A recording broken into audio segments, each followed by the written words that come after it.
A warm good morning to all and all. Welcome you all to the second day of the National Seminar on 75 years of India as a democratic republic. We shall begin today's session with a silent prayer. I request all of you to make your support prayer.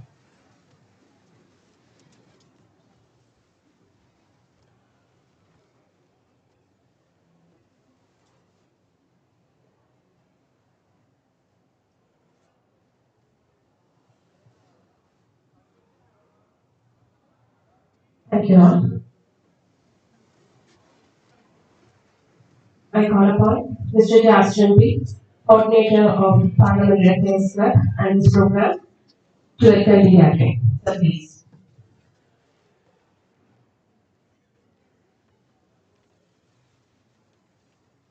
Good morning. Good morning, my Lord. I am Principal Dr. Rajesh,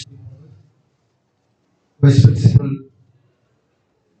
Justin, ആദരണീയനായ മുഖ്യാതിഥി advocate A Jayashankar, research promotion council coordinator KU, പ്രിയപ്പെട്ട വിദ്യാർത്ഥികളെ, സഹപ്രവർത്തകരെ, national സെമിനാറിന്റെ രണ്ടാം ദിവസമായ ഇന്ന് പ്രമുഖ social ക്രിറ്റിക്കും political അനലിസ്റ്റുമായ മുഖവുരകൾ ആവശ്യമില്ലാത്ത സുപരിചിതനായ അഡ്വക്കേറ്റ് എ ജയശങ്കറാണ് നമ്മളോട് സംവദിക്കുന്നത്. കഴിഞ്ഞ ദിവസം ഡോക്ടർ അരുൺകുമാറും ഡോക്ടർ സുനിൽ പി റേണവും ഇന്ത്യൻ ഭരണഘടനയുടെ, ഇന്ത്യൻ ദേശീയതയുടെ വിവിധ വശങ്ങളെക്കുറിച്ച് ദീർഘമായി നമ്മളോട് സംസാരിക്കുകയുണ്ടായി. അഡ്വക്കേറ്റ് എ ജയശങ്കർ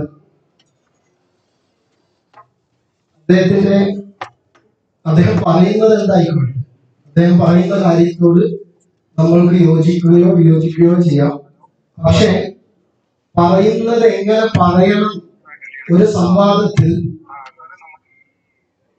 ചാട്ടുളി പോലുള്ള പരിഹാസങ്ങളും നർമ്മോക്തികളും സമൃദ്ധമായി ഉപയോഗിച്ചുകൊണ്ട് തന്റെ വാദമുഖങ്ങൾ എങ്ങനെ അവതരിപ്പിക്കാം എന്നതിൽ വളരെ മികവ് പുലർത്തിയിട്ടുള്ള, മികവ് കാണിക്കുന്ന ഒരാളാണ് നമുക്ക് യാതൊരു സംശയവുമില്ല. ഞാൻ വ്യക്തിപരമായി അദ്ദേഹത്തിന്റെ ഈ അവതരണ ശൈലിയുടെ വലിയ ഒരു ആരാധകനാണ്. അതേപോലെ നമ്മുടെ കോളേജിൽ നമുക്കറിയാം, ഹിസ്റ്ററി, സോഷ്യൽ സയൻസ് തുടങ്ങിയിട്ടുള്ള മാനവിക വിഷയങ്ങൾ ഇല്ലാത്തതിനാൽ സാധാരണഗതിയിൽ ഒരു അക്കാദമിക് സെമിനാർ, ഒരു നാഷണൽ സെമിനാർ ഇതുപോലെ വിപുലമായ രീതിയിൽ ഒരു പൊതുവിഷയത്തിൽ ഊന്നിക്കൊണ്ട് സംഘടിപ്പിക്കാൻ നമുക്ക് പലപ്പോഴും കഴിയാറില്ല. അപ്പൊ അതിനൊരു മാറ്റം വേണം എന്ന പ്രിൻസിപ്പളിന്റെ പ്രത്യേക ആഗ്രഹപ്രകാരം കൂടിയാണ് ഈ നാഷണൽ സെമിനാർ എന്നീ കാണുന്ന രീതിയിൽ നിങ്ങളുടെ മുന്നിൽ അവതരിപ്പിക്കുവാൻ കഴിഞ്ഞിട്ടുള്ളത്. ഞാൻ എന്റെ വാക്കുകൾ ദീർഘിപ്പിക്കുന്നില്ല. നമ്മുടെ ക്ഷണം സ്വീകരിച്ച് ഇവിടെ എത്തിയ അഡ്വക്കേറ്റ് എ ജയശങ്കറിനെ സ്നേഹാദരപൂർവ്വം ഞാൻ ഈ വേദിയിലേക്ക് സ്വാഗതം ചെയ്യും. അതുപോലെ പ്രിയങ്കരനായ നമ്മുടെ principal Ajeesh Muhammad, vice principal ജാസ്മിനിസ്, കോർഡിനേറ്റർ ജസീന കെയു, മറ്റ് പ്രിയപ്പെട്ട എന്റെ സഹപ്രവർത്തകർ, വിദ്യാർത്ഥിനികൾ എല്ലാവരെയും ഹാർദവമായി ഈ സദസ്സിലേക്ക് സ്വാഗതം ചെയ്തുകൊണ്ട് ഞാൻ എന്റെ വാക്കുകൾ ഉപസംഹരിക്കുന്നു. നമസ്കാരം.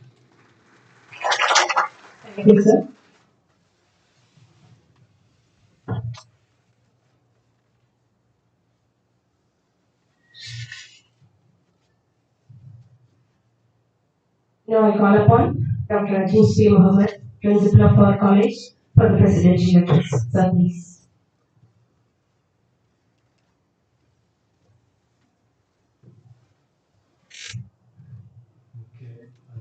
നമ്മുടെ ഇന്നത്തെ ഈ ഒരു കീനോട്ട് സ്പീക്കറായ Jayashankar sir, vice principal Justin, parliamentary affairs ക്ലബിന്റെ കോർഡിനേറ്ററായ doctor mister Jasar, research promotion council coordinator doctor Jaseena, അതോടൊപ്പം തന്നെ ഈ പ്രോഗ്രാമിന്റെ മറ്റ് ഭാരവാഹികൾ, ഏറ്റവും സ്നേഹം നിറഞ്ഞ സഹപ്രവർത്തകർ, പ്രിയ വിദ്യാർത്ഥിനി സുഹൃത്തുക്കൾ, നേരത്തെ സ്വാഗത പ്രസംഗത്തിൽ സാറ് പറഞ്ഞു കൊടുക്കുന്നതിന് നമുക്ക് തുടങ്ങാം. ഇത് ശരിക്കും ഒരു പരീക്ഷണം തന്നെയാണ്. എന്ന് വെച്ച് കഴിഞ്ഞാൽ നമ്മുടെ കോളേജിനെ സംബന്ധിച്ചിടത്തോളം നിങ്ങൾക്ക് എല്ലാവർക്കും അറിയാം, നമ്മുടെ കോളേജ് വൈവിധ്യമാർന്ന ധാരാളം പ്രോഗ്രാമുകൾ നമ്മുടെ കോളേജ് ഓഫർ ചെയ്യുന്നുണ്ടെങ്കിൽ 30ഓളം പ്രോഗ്രാമുകൾ, 18 UG, 10 PG, 2 റിസർച്ച് സെന്റർ, അങ്ങനെയൊക്കെ പറഞ്ഞിട്ട് നമ്മൾ പ്രോഗ്രാംസ് ഒക്കെ ഓഫർ ചെയ്യുന്നുണ്ടെങ്കിൽ അതിനകത്ത് ഈ പറയുന്ന സോഷ്യൽ സയൻസുമായി നേരിട്ട് ബന്ധം നിൽക്കുന്ന പ്രോഗ്രാമുകൾ താരതമ്യേന കുറവാണ്. ഇപ്പോഴത്തെ ഈ ഒരു സാഹചര്യത്തിൽ നമ്മുടെ കുട്ടികളെ സംബന്ധിച്ചിടത്തോളം ഈ പൊതു സമൂഹത്തിൽ നടക്കുന്ന കാര്യങ്ങളെ കുറിച്ചിട്ടുള്ള അറിവ് അത് കൂടുതൽ കുട്ടികളിലേക്ക് പകർന്നു നൽകുന്നതിന് വേണ്ടിയിട്ടാണ്. കാര്യം നിങ്ങളുടെ കുട്ടികളുടെ ലോകം എന്നൊക്കെ പറയുന്നത് ഇന്ന് വളരെ എന്താ പറയുന്നത് വിശാലമായതാണെങ്കിലും ഇതുപോലെയുള്ള ദൈനംദിന കാര്യങ്ങളെ കുറിച്ചിട്ട് അവർക്ക് എത്രമാത്രം അവേർനെസ് എന്നുള്ളത് പലപ്പോഴും നമുക്ക് ചർച്ച ചെയ്യപ്പെടേണ്ട ഒരു വിഷയം തന്നെയാണ്. നമുക്കറിയാം നമ്മുടെ ഇൻഡിപെൻഡൻസ് ഇന്ത്യ സ്വാതന്ത്ര്യമായിട്ട് 75 വർഷം ആഘോഷിച്ച ഈ ഒരു വേളയിൽ നമ്മുടെ രാജ്യത്ത് ഇൻഡിപെൻഡൻസിന് ശേഷം വന്നിരിക്കുന്ന മാറ്റങ്ങളെ കുറിച്ചിട്ട് അല്ലെങ്കിൽ ഇൻഡിപെൻഡൻസുമായി ബന്ധപ്പെട്ട് നമ്മുടെ രാജ്യത്തിന് വന്നിരിക്കുന്ന നേട്ടങ്ങൾ, കുറച്ചു കാലമായി നമ്മൾ നേരിടുന്ന വെല്ലുവിളികൾ, ഈ കാര്യങ്ങളെ കുറിച്ചെല്ലാം വളരെ വിശദമായിട്ടാണ് നമ്മൾ ഈ 2 ദിവസത്തെ നാഷണൽ സെമിനാറിൽ നമ്മൾ അഡ്രസ് ചെയ്തത്. ശരിക്കും ഇതൊരു പരീക്ഷണം തന്നെയായിരുന്നു. ഇന്നലത്തെ ആ ഒരു 2 സെഷൻ ഡോക്ടർ അരുൺകുമാറിന്റെയും അതോടൊപ്പം തന്നെ ഡോക്ടർ സുനിൽ പി പേരത്തിന്റെയും ആ ഒരു സെഷൻ കഴിഞ്ഞപ്പോൾ ഞങ്ങൾ വളരെ കോൺഫിഡന്റ് ആണ്. കാര്യം എന്ന് വെച്ച് കഴിഞ്ഞാൽ അത്ര ഭംഗിയായിട്ടാണ് നിങ്ങൾ ആ സെഷൻസിൽ കുട്ടികൾക്ക് ഇന്ററാക്ട് ചെയ്യുന്നത് എന്നാണ് എനിക്കറിയാൻ. ശരിയല്ലേ?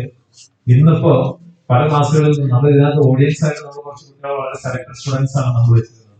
ചില ക്ലാസ്സുകളിലൊക്കെ കുട്ടികൾ ഇങ്ങോട്ടേക്ക് തന്നെ നമ്മളോട് ആവശ്യപ്പെട്ടു, സാറേ അല്ലെങ്കിൽ ടീച്ചറെ ഞങ്ങൾക്ക് ആ പ്രോഗ്രാമിൽ അക്കൗണ്ടൻസിയുടെ ക്ലാസ് ഒക്കെ മാറ്റി വെച്ചു, ഞങ്ങൾക്ക് ആ ഒരു പ്രോഗ്രാമിൽ എത്തിച്ചേരാനായിട്ട് ഞങ്ങൾ കൂടുതൽ അനുവാദം മേടിച്ച് തരുമോ എന്നൊക്കെ ചോദിച്ചോണ്ട് അപ്പൊ അതൊക്കെ നമുക്കൊരു വലിയൊരു പ്രതീക്ഷയും വലിയൊരു സ്വപ്നത്തിന്റെയൊക്കെ ഒരു ഭാഗമായിട്ടാണ് നമ്മൾ കാണുന്നത്. അപ്പൊ നമുക്ക് ഇന്ന് ഇന്ത്യൻ ജനാധിപത്യം, സാധ്യതകളും പരിമിതികളും എന്ന വിഷയത്തെ ആസ്പദമാക്കിയിട്ടാണ് സംസാരിക്കാനായിട്ട് ജയശങ്കർ സാർ എത്തിയിരിക്കുന്നത്. സാറിന് നേരത്തെ പറഞ്ഞ പോലെ തന്നെ പ്രത്യേകിച്ച് ഒരു മുഖവരിയുടെയും ആവശ്യമില്ല. TV ചാനലുകളിൽ ഞാൻ ഇന്നലെ പറഞ്ഞതാണ്, എന്ന് വെച്ച് കഴിഞ്ഞാൽ നമ്മുടെ ഇഷ്ടം പോലെ വാർത്താ ചാനലുകൾ നോക്കുമ്പോൾ നമ്മൾ നോക്കുന്ന 2 കാര്യങ്ങൾ: ആരാണ് ന്യൂസ് പ്രസന്റ് ചെയ്യുന്നത് നോക്കും, രണ്ടാമത് ആരൊക്കെ ചർച്ചയിൽ പങ്കെടുക്കുന്നതെന്ന് നോക്കും. ജയശങ്കർ സാർ ചർച്ചയിൽ പങ്കെടുക്കുന്ന വാർത്താ ന്യൂസ് അവേഴ്സ് ഒക്കെയാണ് മിക്കവാറും നമ്മളത് കേട്ടിരിക്കുക. കാരണം എന്ന് വെച്ച് കഴിഞ്ഞാൽ അത് നമ്മൾക്ക് അത്ര രസകരമായിട്ട് അദ്ദേഹം ആ കാര്യങ്ങൾ വിഷയങ്ങൾ വളരെ ഭംഗിയായിട്ട് അവതരിപ്പിക്കാൻ കഴിയുന്ന ഒരു വ്യക്തിയാണ് ജയശങ്കർ സാർ. അത് മാത്രമല്ല MAS-ഉമായി വളരെ അടുത്ത ബന്ധം പുലർത്തുന്ന ഒരു വ്യക്തിയാണ്. MAS-ന്റെ സംസ്ഥാന പ്രസിഡന്റ് വളരെ അടുത്ത ബന്ധം പുലർത്തുകയും പല സന്ദർഭങ്ങളിലും MAS-ഉമായി ബന്ധപ്പെട്ട കാര്യങ്ങളെല്ലാം വളരെ പോസിറ്റീവായിട്ട് ചാനലുകളിലും കാര്യങ്ങളിലൊക്കെ സംസാരിക്കുന്ന വ്യക്തിയാണ്. അദ്ദേഹമാണ് നമ്മുടെ ക്ഷണം സ്വീകരിച്ചിരിക്കുന്നത്. നമുക്ക് ഒട്ടും സമയം കളയാനില്ല. ഈ ഒരു സെഷൻ എന്ന് പറയുന്നത് അദ്ദേഹത്തിന്റെ കാര്യങ്ങൾ അവതരിപ്പിക്കാനുള്ള സമയമാണ്. മാത്രമല്ല കുട്ടികൾക്കും തീർച്ചയായും നിങ്ങൾക്കും ഇന്ററാക്ട് ചെയ്യാനുള്ള അവസരം ഉണ്ടായിരിക്കും. സാറിന് ഒരിക്കൽ കൂടി ഈ യോഗത്തിലേക്ക് MAS മാർഗളി കോളേജ് സ്വാഗതം ചെയ്തുകൊണ്ട് ഈ പ്രോഗ്രാം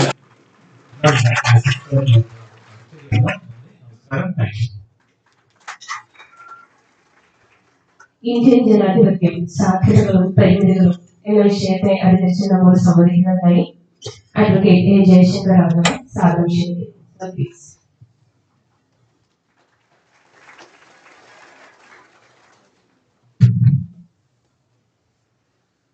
ബഹുമാനപ്പെട്ട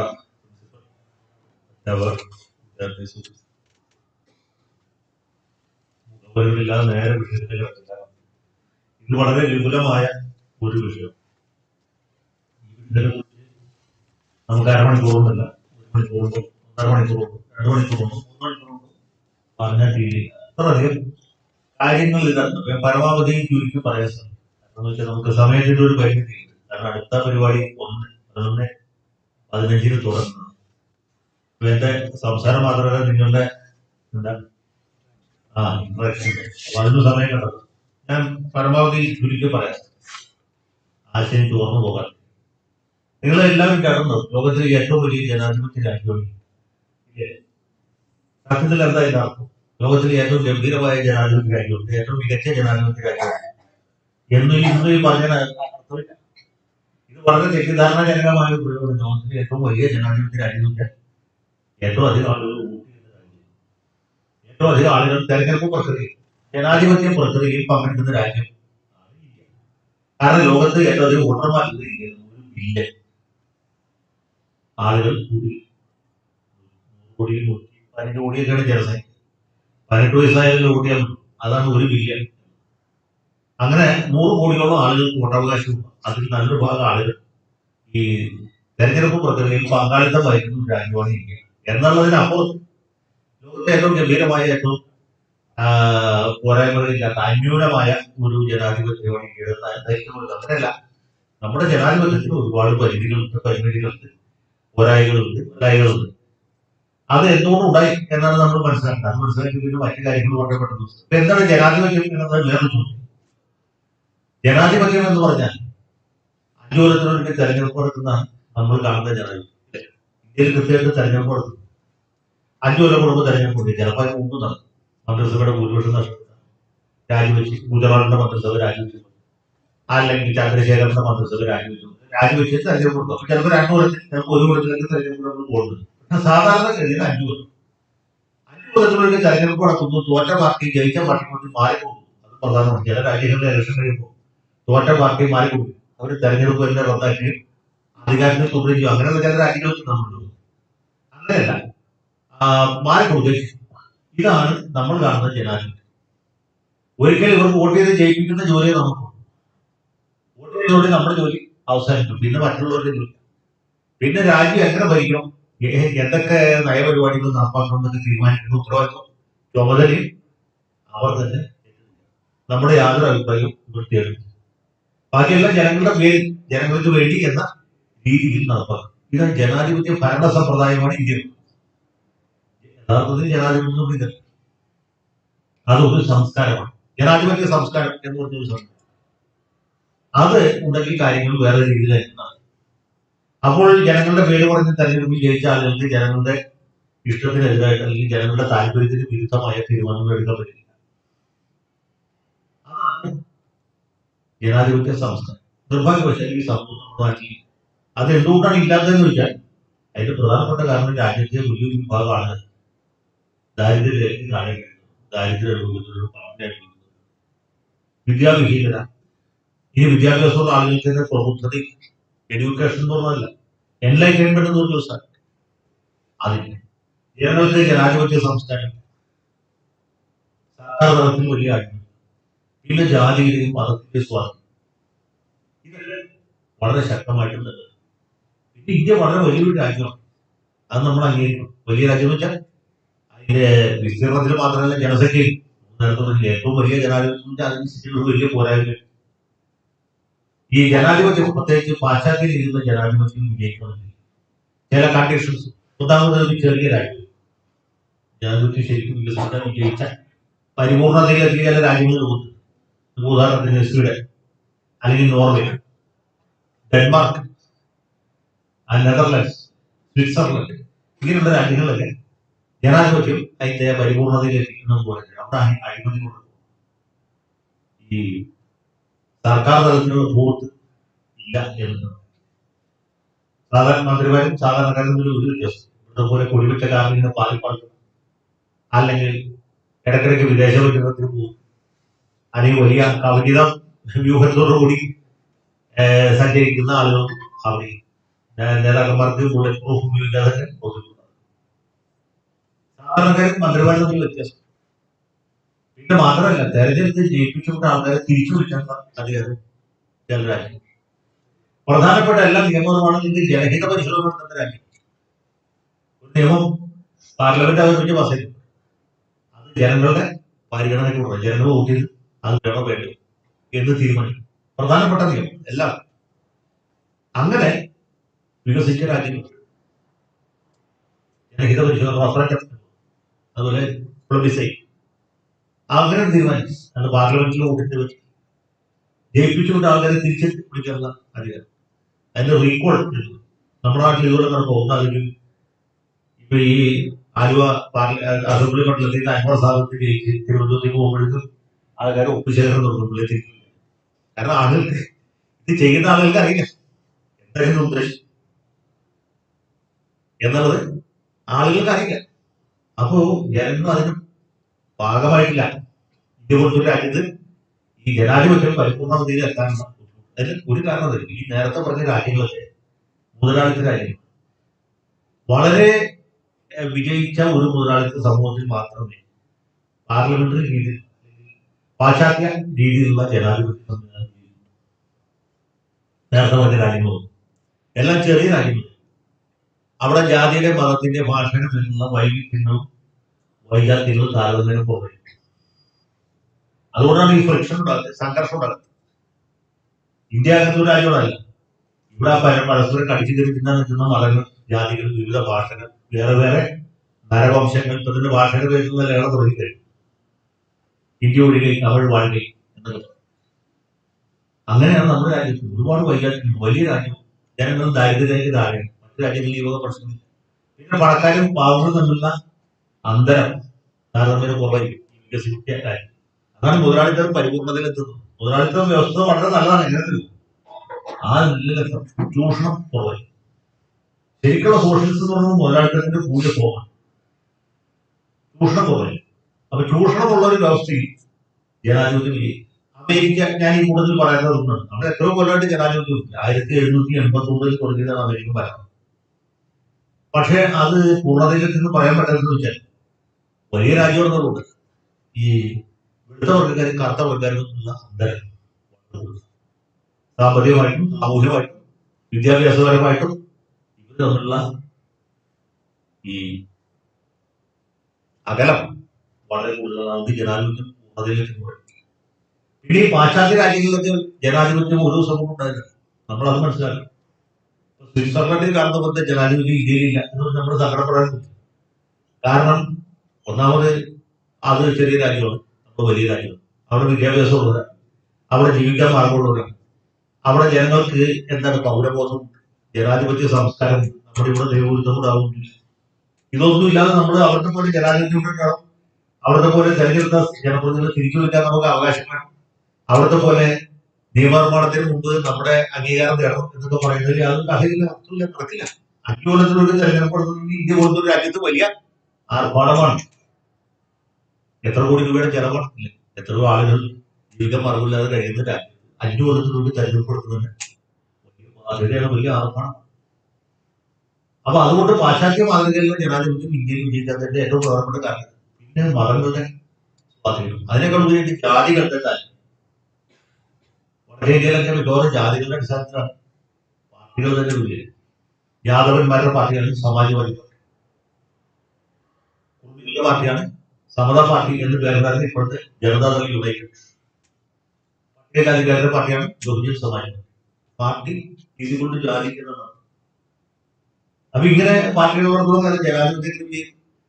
അത് ജനാധിപത്യ സംവിധാനത്തിനെതിരാണ്. ഇതാണ് ഇതിന് മൗലികമായിട്ടുള്ള ഒരു പരാതി. ഞാൻ നേരത്തെ പറഞ്ഞല്ലോ, മറ്റു രാജ്യങ്ങളിലൊക്കെ ഒരുപാട് കൊല്ലം കൊണ്ട് പരിണമിച്ചുണ്ടായതാണ് ജനാധിപത്യം. ഒരു ദിവസം കൊണ്ടുണ്ടായത്. ഇപ്പൊ ബ്രിട്ടനിലെ തന്നെ നമുക്ക് നോക്കാൻ, ബ്രിട്ടനിലെ ജനാധിപത്യമാണെന്ന് നമ്മൾ പറഞ്ഞു. രാജവാഴ്ചയുടെ കൂടെ ജനാധിപത്യം ഘട്ടഘട്ടമായിട്ട് വികസിപ്പിച്ചു വന്നു. രാജാക്കന്മാരുടെ കാലത്ത് ജനാധിപത്യത്തിന് യാതൊരു സാധ്യതയില്ല. പാർലമെന്റ് പിടിച്ചുകൂടി എത്രയോ കൊല്ലം. പാർലമെന്റിൽ അംഗങ്ങളായിരുന്ന തന്നെ വലിയ പ്രമുഖന്മാരാണ്, സാധാരണക്കാരല്ല. ഹൗസ് ഓഫ് കോമൺസിൽ പോലും, ഹൗസ് ഓഫ് കോമൺസിന്റെ പൊതുസഭ, അവിടെ പോലും പ്രമുഖന്മാരാണ് അംഗങ്ങളായിട്ട് വന്നത്. പ്രഭുസഭയിലെ കാര്യം പറയാൻ പറ്റില്ല. ഹൗസ് ഓഫ് ലോർഡ്സിൽ പ്രമുഖന്മാർ മാത്രം ഉണ്ടായിരുന്നു. ഹൗസ് ഓഫ് കോമൺസിൽ പ്രമുഖന്മാരും സാധാരണക്കാരും. ആദ്യകാലത്ത് വോട്ടവകാശം ഒരു മണ്ഡലത്തിൽ 5 6 പേർക്ക് ഉണ്ട്. കാരണം ഈ ഭൂനികുതി കൊടുക്കുന്നതിന്റെ അടിസ്ഥാനത്തിലാണ് വോട്ടവകാശത്തിൽ. അപ്പൊ കൂടുതൽ ഭൂസ്വത്തുള്ള ആളുകൾക്ക് മാത്രമേ വോട്ടവകാശം ഉള്ളൂ. നികുതി കൊടുക്കുന്നവരെ അവരാണ്. അപ്പൊ ഒരു കോൺസ്റ്റിറ്റ്യുവൻസി ബറോസ് 5 6 പേർക്ക് അല്ലെങ്കിൽ 10 12 പേർക്ക് മാത്രമേ വോട്ടവകാശം ഉള്ളൂ. 12 പേർക്ക് വോട്ട് ചെയ്യാൻ നമ്മൾ മെമ്പർ ഓഫ് പാർലമെന്റ് അങ്ങനൊരു കാര്യമുണ്ട്. പിന്നെയാണ് ഈ ഫ്രാഞ്ചൈസ് അഥവാ വോട്ടവകാശം വ്യാപകമാക്കി. ആദ്യത്തെ ഘട്ടത്തിൽ സാധാരണ കൃഷിക്കാർക്ക്, ഭൂ ഉടമയില്ലാത്ത പാട്ടത്തിന് കൃഷി ചെയ്യുന്ന ആളുകൾക്ക് വോട്ടവകാശം. അടുത്ത ഘട്ടത്തിൽ കർഷക തൊഴിലാളികൾക്ക് വോട്ടവകാശം. പിന്നെ വ്യവസായ തൊഴിലാളികൾക്ക് വോട്ടവകാശം. ഈ 19ാം നൂറ്റാണ്ടിൽ ഇംഗ്ലണ്ടിനെ പിടിച്ചു കുലുക്കിയ ഒരു വലിയ പ്രക്ഷോഭം നടന്നത് ചാർട്ടിസ്റ്റ് മൂവ്മെന്റ് എന്ന് പറഞ്ഞു. ചാർട്ടിസ്റ്റ് മൂവ്മെന്റുകാരുടെ ഒന്നാമത്തെ ആവശ്യം യൂണിവേഴ്സൽ മാൻഹുഡ് സഫ്രേജ്, സമുദായം എന്ന് വെച്ചാൽ പ്രായപൂർത്തിയായ എല്ലാ പുരുഷന്മാർക്കും വോട്ടവകാശം. സ്ത്രീകൾക്ക് വോട്ടവകാശം വേണമെന്ന് അതുപോലെ പറഞ്ഞില്ല. ഇംഗ്ലണ്ടിലെ പിടിച്ചു കുലിക്കെ ചാർട്ടിസ്റ്റ് മൂവ്മെന്റിന്റെ നേതാക്കന്മാർക്ക് പോലും സ്ത്രീകൾക്ക് വോട്ടവകാശം കൊടുക്കണം എന്ന് ആവശ്യപ്പെടാനുള്ള അത്രയും നമുക്ക് ധൈര്യമുണ്ട്, ചാക്കൂറ്റമുണ്ട്. അതാണ് 19ാം നൂറ്റാണ്ട്. അന്ന് ഇയാൾ റസൽ എന്ന് പറഞ്ഞാൽ ജോൺ റസൽ, നമ്മുടെ വിഖ്യാത തത്വചിന്തകനായിരുന്ന ബർട്രൻഡ് റസലിന് മുത്തച്ഛനാണ്. അദ്ദേഹം ബ്രിട്ടനിലെ പ്രധാനമന്ത്രി. അദ്ദേഹം ഒരു പുരോഗമന ചിന്താധികാരി. അദ്ദേഹം സ്ത്രീകൾക്ക് വോട്ടവകാശം കൊടുക്കുന്ന ഒരു ബില്ല് ഉണ്ടാക്കി. അതുമായിട്ട് വിക്ടോറിയ രാജ്ഞിയെ സന്ദർശിച്ചു. വിക്ടോറിയ രാജ്ഞി ബില്ല് വായിച്ച് പൊട്ടിച്ചിരിക്കും. സ്ത്രീകൾക്ക് വോട്ടവകാശം അസംബന്ധമാണ്. ബില്ല് വടക്കിയതാണ് വിക്ടോറിയ രാജ്ഞി, രാജാവല്ല. സമൂഹത്തിൽ വിക്ടോറിയ രാജ്ഞി പോയി തോന്നിച്ചേ സ്ത്രീകൾക്ക് വോട്ടവകാശം അസംബന്ധം. ഇതാണ് അന്നത്തെ സ്ഥിതി. ഞാനിത് പരിഹാസമായിട്ട് പറഞ്ഞാൽ ലോകം അങ്ങനെയായിരുന്നു. അതുകൊണ്ടാണ് ഇനി സ്ത്രീകൾക്ക് വോട്ടവകാശം കിട്ടിയത് 1918 ഒന്നാം ലോക യുദ്ധം കഴിഞ്ഞ് നടന്ന തെരഞ്ഞെടുപ്പ്. 1919 തെരഞ്ഞെടുപ്പ് വോട്ടവകാശം കൊടുത്തപ്പോൾ എങ്ങനെയായിരുന്നു? സ്ത്രീകളുടെ വോട്ട് ചെയ്യാനുള്ള പ്രായം പുരുഷന്മാരുടേത് 21 വയസ്സാണ്, സ്ത്രീകളുടേത് 30 വയസ്സാണ്. ഒരു പുരുഷന് ഒരു 21 വയസ്സൊക്കെ ആകുമ്പോഴത്തേക്കും രാജ്യത്തിന്റെ ഭാഗതയെ നിർണ്ണയിക്കാനുള്ള ബുദ്ധിയും വിവേകവും ഉണ്ടാവും എന്ന് ആര് വിചാരിക്കും? ബ്രിട്ടീഷുകാർ, നമ്മളല്ല. ലോകം മുഴുവൻ കീഴടക്കിയ സൂര്യൻ അസ്തമിക്കാത്ത ബ്രിട്ടീഷ് സാമ്രാജ്യം സ്ഥാപിച്ച ആളുകൾ വിചാരിക്കും എന്ത് പുരുഷന്മാർക്ക് 21 വയസ്സാകുമ്പോഴേക്കും കൂട്ടിയാലുള്ള ഒരു പക്വതയും പാകതയും വിവേകവും രാഷ്ട്രീയമായ രാജ്യഗ്രാഹ്യ വിവേക ശക്തിയും ഉണ്ടാവും എന്ന് തീരുമാനിച്ചു. സ്ത്രീകളുടെ സ്ഥിരത ആദ്യത്തെ തെരഞ്ഞെടുപ്പിൽ 19 സ്ത്രീകൾ മത്സരിച്ചു. ബ്രിട്ടീഷ് പാർലമെന്റിൽ ദൈവം കൊടുത്തുകൊണ്ട് 18 പോയി. ഇത് ജയിച്ച ഒരാളുണ്ടല്ലോ, അതായത് തമാശ. അത് ബ്രിട്ടീഷുകാരിയായിരുന്നില്ല. ഒരു ബ്രിട്ടീഷുകാരനെ കല്യാണം കഴിച്ചുകൊണ്ട് ബ്രിട്ടീഷ് പൗരത്വം കിട്ടിയ ഒരു അമേരിക്കൻ. ഇതാണ് ഇപ്പോൾ ബ്രിട്ടീഷ് പ്രധാനമന്ത്രി സ്ത്രീയാണ്. മാർഗരറ്റ് താച്ചർ എത്ര കൊല്ലം ബ്രിട്ടന് ഒരു കുഴപ്പമില്ലാതെ വരിക്കും. ബ്രിട്ടന്റെ ചരിത്രത്തിലെ ഏറ്റവും വിജയിച്ച പ്രധാനമന്ത്രിമാരുടെ ഒരാളാണ് വനിത എന്നറിയപ്പെട്ട മാർഗരറ്റ് താച്ചർ. അങ്ങനെ ഉണ്ടായി. ഞാൻ പറഞ്ഞത് ഇതൊരു എവല്യൂഷനാണ്, പരിണാമമാണ്. ഒരു ദിവസം കൊണ്ടുണ്ടായല്ലോ ബ്രിട്ടനിലെ ജനങ്ങൾ. അതുപോലെ വേറെ ഒന്നും ഈ കുടിയന്മാർക്ക് വോട്ടവകാശം കിട്ടിയിട്ടുള്ളൂ. ആദ്യം ഊണുകൾക്ക് മാത്രം ഉണ്ടായിരുന്നു, പിന്നെ പാട്ടക്കാർക്ക്, പിന്നെ കുടിയന്മാർക്ക്, പിന്നെ കർഷക തൊഴിലാളികൾക്ക്, വ്യവസായ തൊഴിലാളികൾക്ക് എല്ലാവർക്കും വോട്ടവകാശം കൊടുക്കുന്നുള്ളൂ. വേറെ കത്തോലിക്കർക്കും ജൂതന്മാർക്കും ഒക്കെ അവർക്ക് പരസ്യമായി ആരാധന നടത്താനുള്ള അധികാരം പോലും ഇല്ല. ആദ്യം കാത്തലിക് ഇമാൻസിപ്പേഷൻ ആക്ട് എന്ന് പറഞ്ഞൊരു സംഭവം. അപ്പോഴാണ് കത്തോലിക്കർക്ക് ഇമാൻസിപ്പേഷൻ വിമോചനം എന്നാണ്. ഇമാൻസിപ്പേഷൻ അവരുടെ എന്താണ് അവരുടെ നിയമപരമായ മറ്റ് പരാധീനതകൾ നീക്കുന്ന നിയമം. അതിനുശേഷമാണ് ഇവർക്ക് പരസ്യമായിട്ട് ആരാധന നടത്താനുള്ള സ്വാതന്ത്ര്യം. അത് കഴിഞ്ഞ് പിന്നെ കൊല്ലങ്ങൾക്ക് ശേഷം യഹൂദന്മാർക്ക് ഇതേ അധികാരം. അതിനുശേഷം അവർക്ക് ജനാധിപത്യ പ്രക്രിയയിൽ പങ്കിട്ടുണ്ട്. അപ്പോഴും വേറെ പ്രശ്നമുണ്ട്. യഹൂദന്മാരെ സംബന്ധിച്ചിടത്തോളം തെരഞ്ഞെടുപ്പിൽ നിന്ന് ജയിച്ചാലും പാർലമെന്റിൽ സത്യപ്രതിജ്ഞ പറ്റും. കാരണം കർത്താവ് ഈശോ മിശിഹായുടെ പേര് മാത്രമേ സത്യപ്രതിജ്ഞ. യഹൂദന്മാർക്ക് ചെയ്യാൻ പറ്റും. യഹൂദന്മാര് യേശു ക്രിസ്തുവിനെ അംഗീകരിച്ചില്ല. അതുകൊണ്ട് തെരഞ്ഞെടുപ്പിൽ ജയിച്ച് യഹൂദന്മാർക്ക് സത്യപ്രതിജ്ഞ ചെയ്യാൻ പറ്റാത്തൊരു കാലഘട്ടം ഇംഗ്ലണ്ടിലുണ്ടായിരുന്നു. അപ്പൊ ഇങ്ങനെയുള്ള പരാധീനതകൾ ഏത് കാലത്തും എല്ലാ ജനാധിപത്യ രാജ്യങ്ങളും ഉണ്ട്. ഞാൻ ഇംഗ്ലണ്ടിനോട് ഉദാഹരണമായിട്ട് പറഞ്ഞു. ഇത് തന്നെ അമേരിക്കയിൽ വേറെ രീതിയിലാണ്. അമേരിക്ക കുറച്ചുകൂടി മോഡേൺ ആയിട്ടുള്ള രാജ്യമാണ്. ബ്രിട്ടീഷുകാരെ പോലെ ഫ്യൂഡൽ സെറ്റപ്പിന്റെ അല്ല ഒരുപാട്. അവിടുത്തെ പ്രത്യേകത ഈ കർത്തവർഗക്കാരുടെ അവശത, അടിമത്തം നിലവിലുണ്ട്. 1833 തന്നെ ബ്രിട്ടനിലെ അടിമത്തം തീർന്നു. അമേരിക്കയിലെ ഒരു വലിയ വിഭാഗം സംസ്ഥാനങ്ങളിൽ അടിമത്തം അംഗീകരിക്കപ്പെട്ടു. അമേരിക്കൻ ഗംഭീരമായ സ്വാതന്ത്ര്യ പ്രഖ്യാപനം എഴുതിയ തോമസ് ജെഫേഴ്സന് 3000 അടിമകൾ. അദ്ദേഹമാണ് life, liberty and pursuit of happiness ആണ് ഓരോ മനുഷ്യന്റെയും അവകാശം എന്ന് എഴുതി. എല്ലാ മനുഷ്യരും സ്വതന്ത്രമായി ജീവിക്കും. എന്നാൽ അമേരിക്കൻ ഭരണകൂടം എല്ലാ അമേരിക്കൻ സ്വാതന്ത്ര്യ പ്രഖ്യാപനം തുറക്കുന്നത് എല്ലാ മനുഷ്യരും സ്വതന്ത്രമായി ജീവിക്കും, എല്ലാവർക്കും ജീവിതത്തിനും സന്തോഷം അന്വേഷിക്കാനുള്ള അവകാശമുണ്ട് എന്ന് പറഞ്ഞു തുടങ്ങുന്ന സ്വാതന്ത്ര്യ പ്രഖ്യാപനത്തിന്റെ കർത്താവായിരുന്ന തോമസ് ജെഫേഴ്സൺ 3000 അടിമകൾ.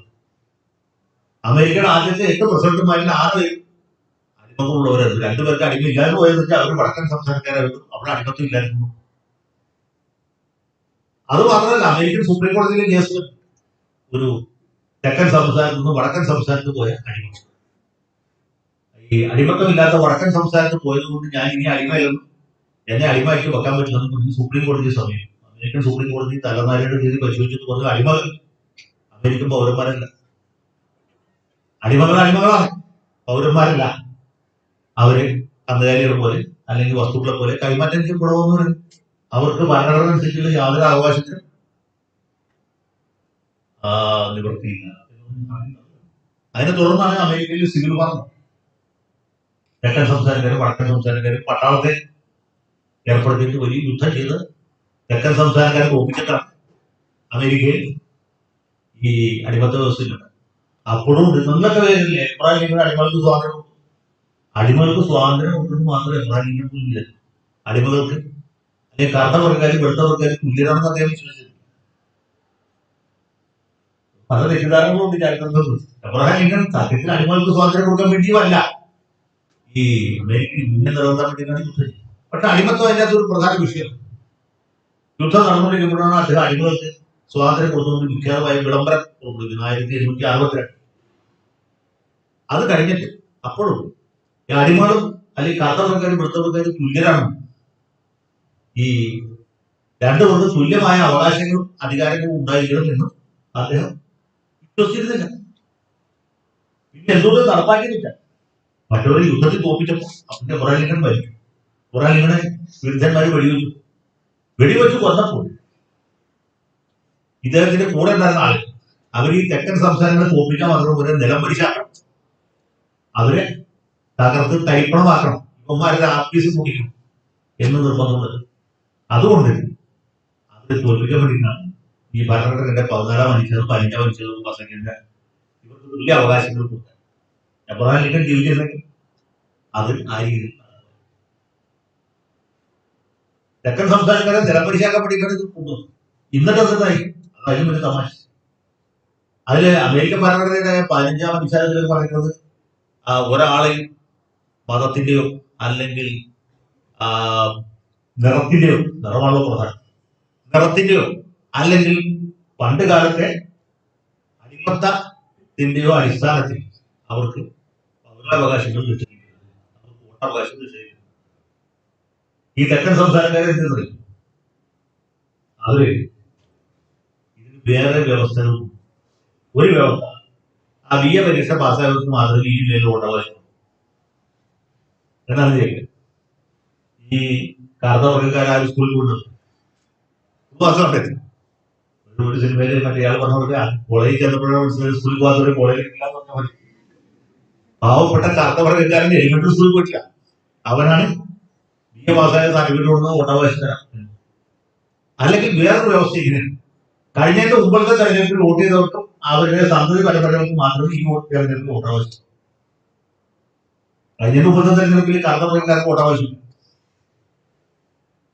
അപ്പൊ പിന്നെ കഴിഞ്ഞ തെരഞ്ഞെടുപ്പിൽ ഉണ്ടാവും. കഴിഞ്ഞ മുമ്പത്തെ തെരഞ്ഞെടുപ്പിൽ വോട്ട് ചെയ്തവർക്കും അവരുടെ സന്തതി പരമ്പരകൾക്ക് വോട്ട്. അപ്പൊ വെളുത്ത വർഗ്ഗക്കാർക്ക് എല്ലാവർക്കും വോട്ട് ചെയ്യും, കറുത്ത വർഗ്ഗക്കാർക്കും വോട്ട്. ഇങ്ങനെയൊക്കെയുള്ള നിയമങ്ങളുണ്ടായി. അങ്ങനെ ഒരു നിയമങ്ങൾ അതാത് സംസ്ഥാനങ്ങൾക്കുണ്ടാകും. കേന്ദ്രം ഈ അമേരിക്കൻ കോൺഗ്രസിനെ ഒന്നും ചെയ്യാൻ പറ്റില്ല. സംസ്ഥാനങ്ങൾക്ക് ഒരുപാട് അധികാരങ്ങൾ ഉണ്ട്. അതിനാണ് ജിം ക്രോ ലോസ് എന്ന്. ജിം ക്രോ എന്നാണ് ഈ കറുത്തവർഗ്ഗക്കാരെ പരിഹാസപ്പെടുന്നത്. ജിം ക്രോ എന്ന് വെച്ചാൽ നമുക്കറിയാലോ, കാക്ക. ഇങ്ങനെയൊക്കെയുള്ള നിയമങ്ങൾ അവിടെ ഉണ്ടായിരുന്നു. ഞാൻ പറഞ്ഞത് വിവേചനം ഉണ്ടായിരുന്നു. അത് ഒന്നുകിൽ മതത്തിന്റെ അടിസ്ഥാനത്തിൽ അമേരിക്കയിൽ ഉണ്ടായിരുന്ന പോലെ ജൂതന്മാർക്ക് അല്ലെങ്കിൽ കത്തോലിക്കർക്ക് വിവേചനം ഉണ്ടായിരുന്നു, അല്ലെങ്കിൽ അമേരിക്കയെ പോലെ കറുത്ത വർഗ്ഗക്കാർക്ക്. ഇപ്പൊ ലോകത്ത് സ്വിറ്റ്സർലൻഡാണ് ഏറ്റവും ജനാധിപത്യം വിജയിച്ച ഒരു കാര്യം. ഈ സ്വിറ്റ്സർലൻഡിൽ 1971 സ്ത്രീകൾക്ക് ആവശ്യമുണ്ട്. 1971 വരെ. ഇന്ത്യയിൽ അതൊക്കെ എത്രയോ കൊല്ലം പോയിട്ടില്ല. ഇത്തരം വിളിക്കുന്ന സ്ത്രീകൾക്ക് ആവശ്യം. 35 ആക്ടിലൊക്കെ തന്നെ സ്ത്രീകൾക്ക് പ്രത്യേക നിയോജകമണ്ഡലങ്ങൾ വരെ പറഞ്ഞു. അതാണ് ഇപ്പൊ ഇന്ത്യ പല രാജ്യങ്ങളെ വിളിച്ച് ഭേദമാണ്. നമുക്കങ്ങനെയല്ല. ഈ 1950 ഭരണഘടന വന്നു സാർവത്രികമായ വോട്ടവകാശം എല്ലാവർക്കും വോട്ടണം. അതിന് ജാതിയിലോ മതത്തിലോ അല്ലെങ്കിൽ നിറത്തിന്റെയോ യാതൊരു വിദ്യാഭ്യാസ യോഗ്യതയോ ഒന്നും പറഞ്ഞില്ല. അതാണ് ഇന്ത്യൻ ഭരണഘടനയുടെ ഒരു മാറ്റം. അന്ന് ഈ സാർവത്രികമായ വോട്ടവകാശം കൊടുക്കുമ്പോൾ പാശ്ചാത്യ നിരീക്ഷകരും മാധ്യമങ്ങളും കൊണ്ട് ജവഹർലാൽ നെഹ്റു പ്രാന്താണ്. ഇന്ത്യ പോലത്തെ ഒരു ദരിദ്ര രാജ്യത്ത് വളരെയധികം ആളുകൾ അജ്ഞതയിലും അന്ധകാരത്തിലും ജീവിക്കുന്ന ഒരു രാജ്യത്ത് സാർവത്രികമായ വോട്ടവകാശം കൊടുത്ത ജനങ്ങളെ ചെയ്യപ്പെടുന്നത് അവർക്ക് യാതൊരു ധാരണയില്ലാത്ത കാര്യങ്ങളെ കുറിച്ചാണ് അഭിപ്രായം പറയുന്നത്.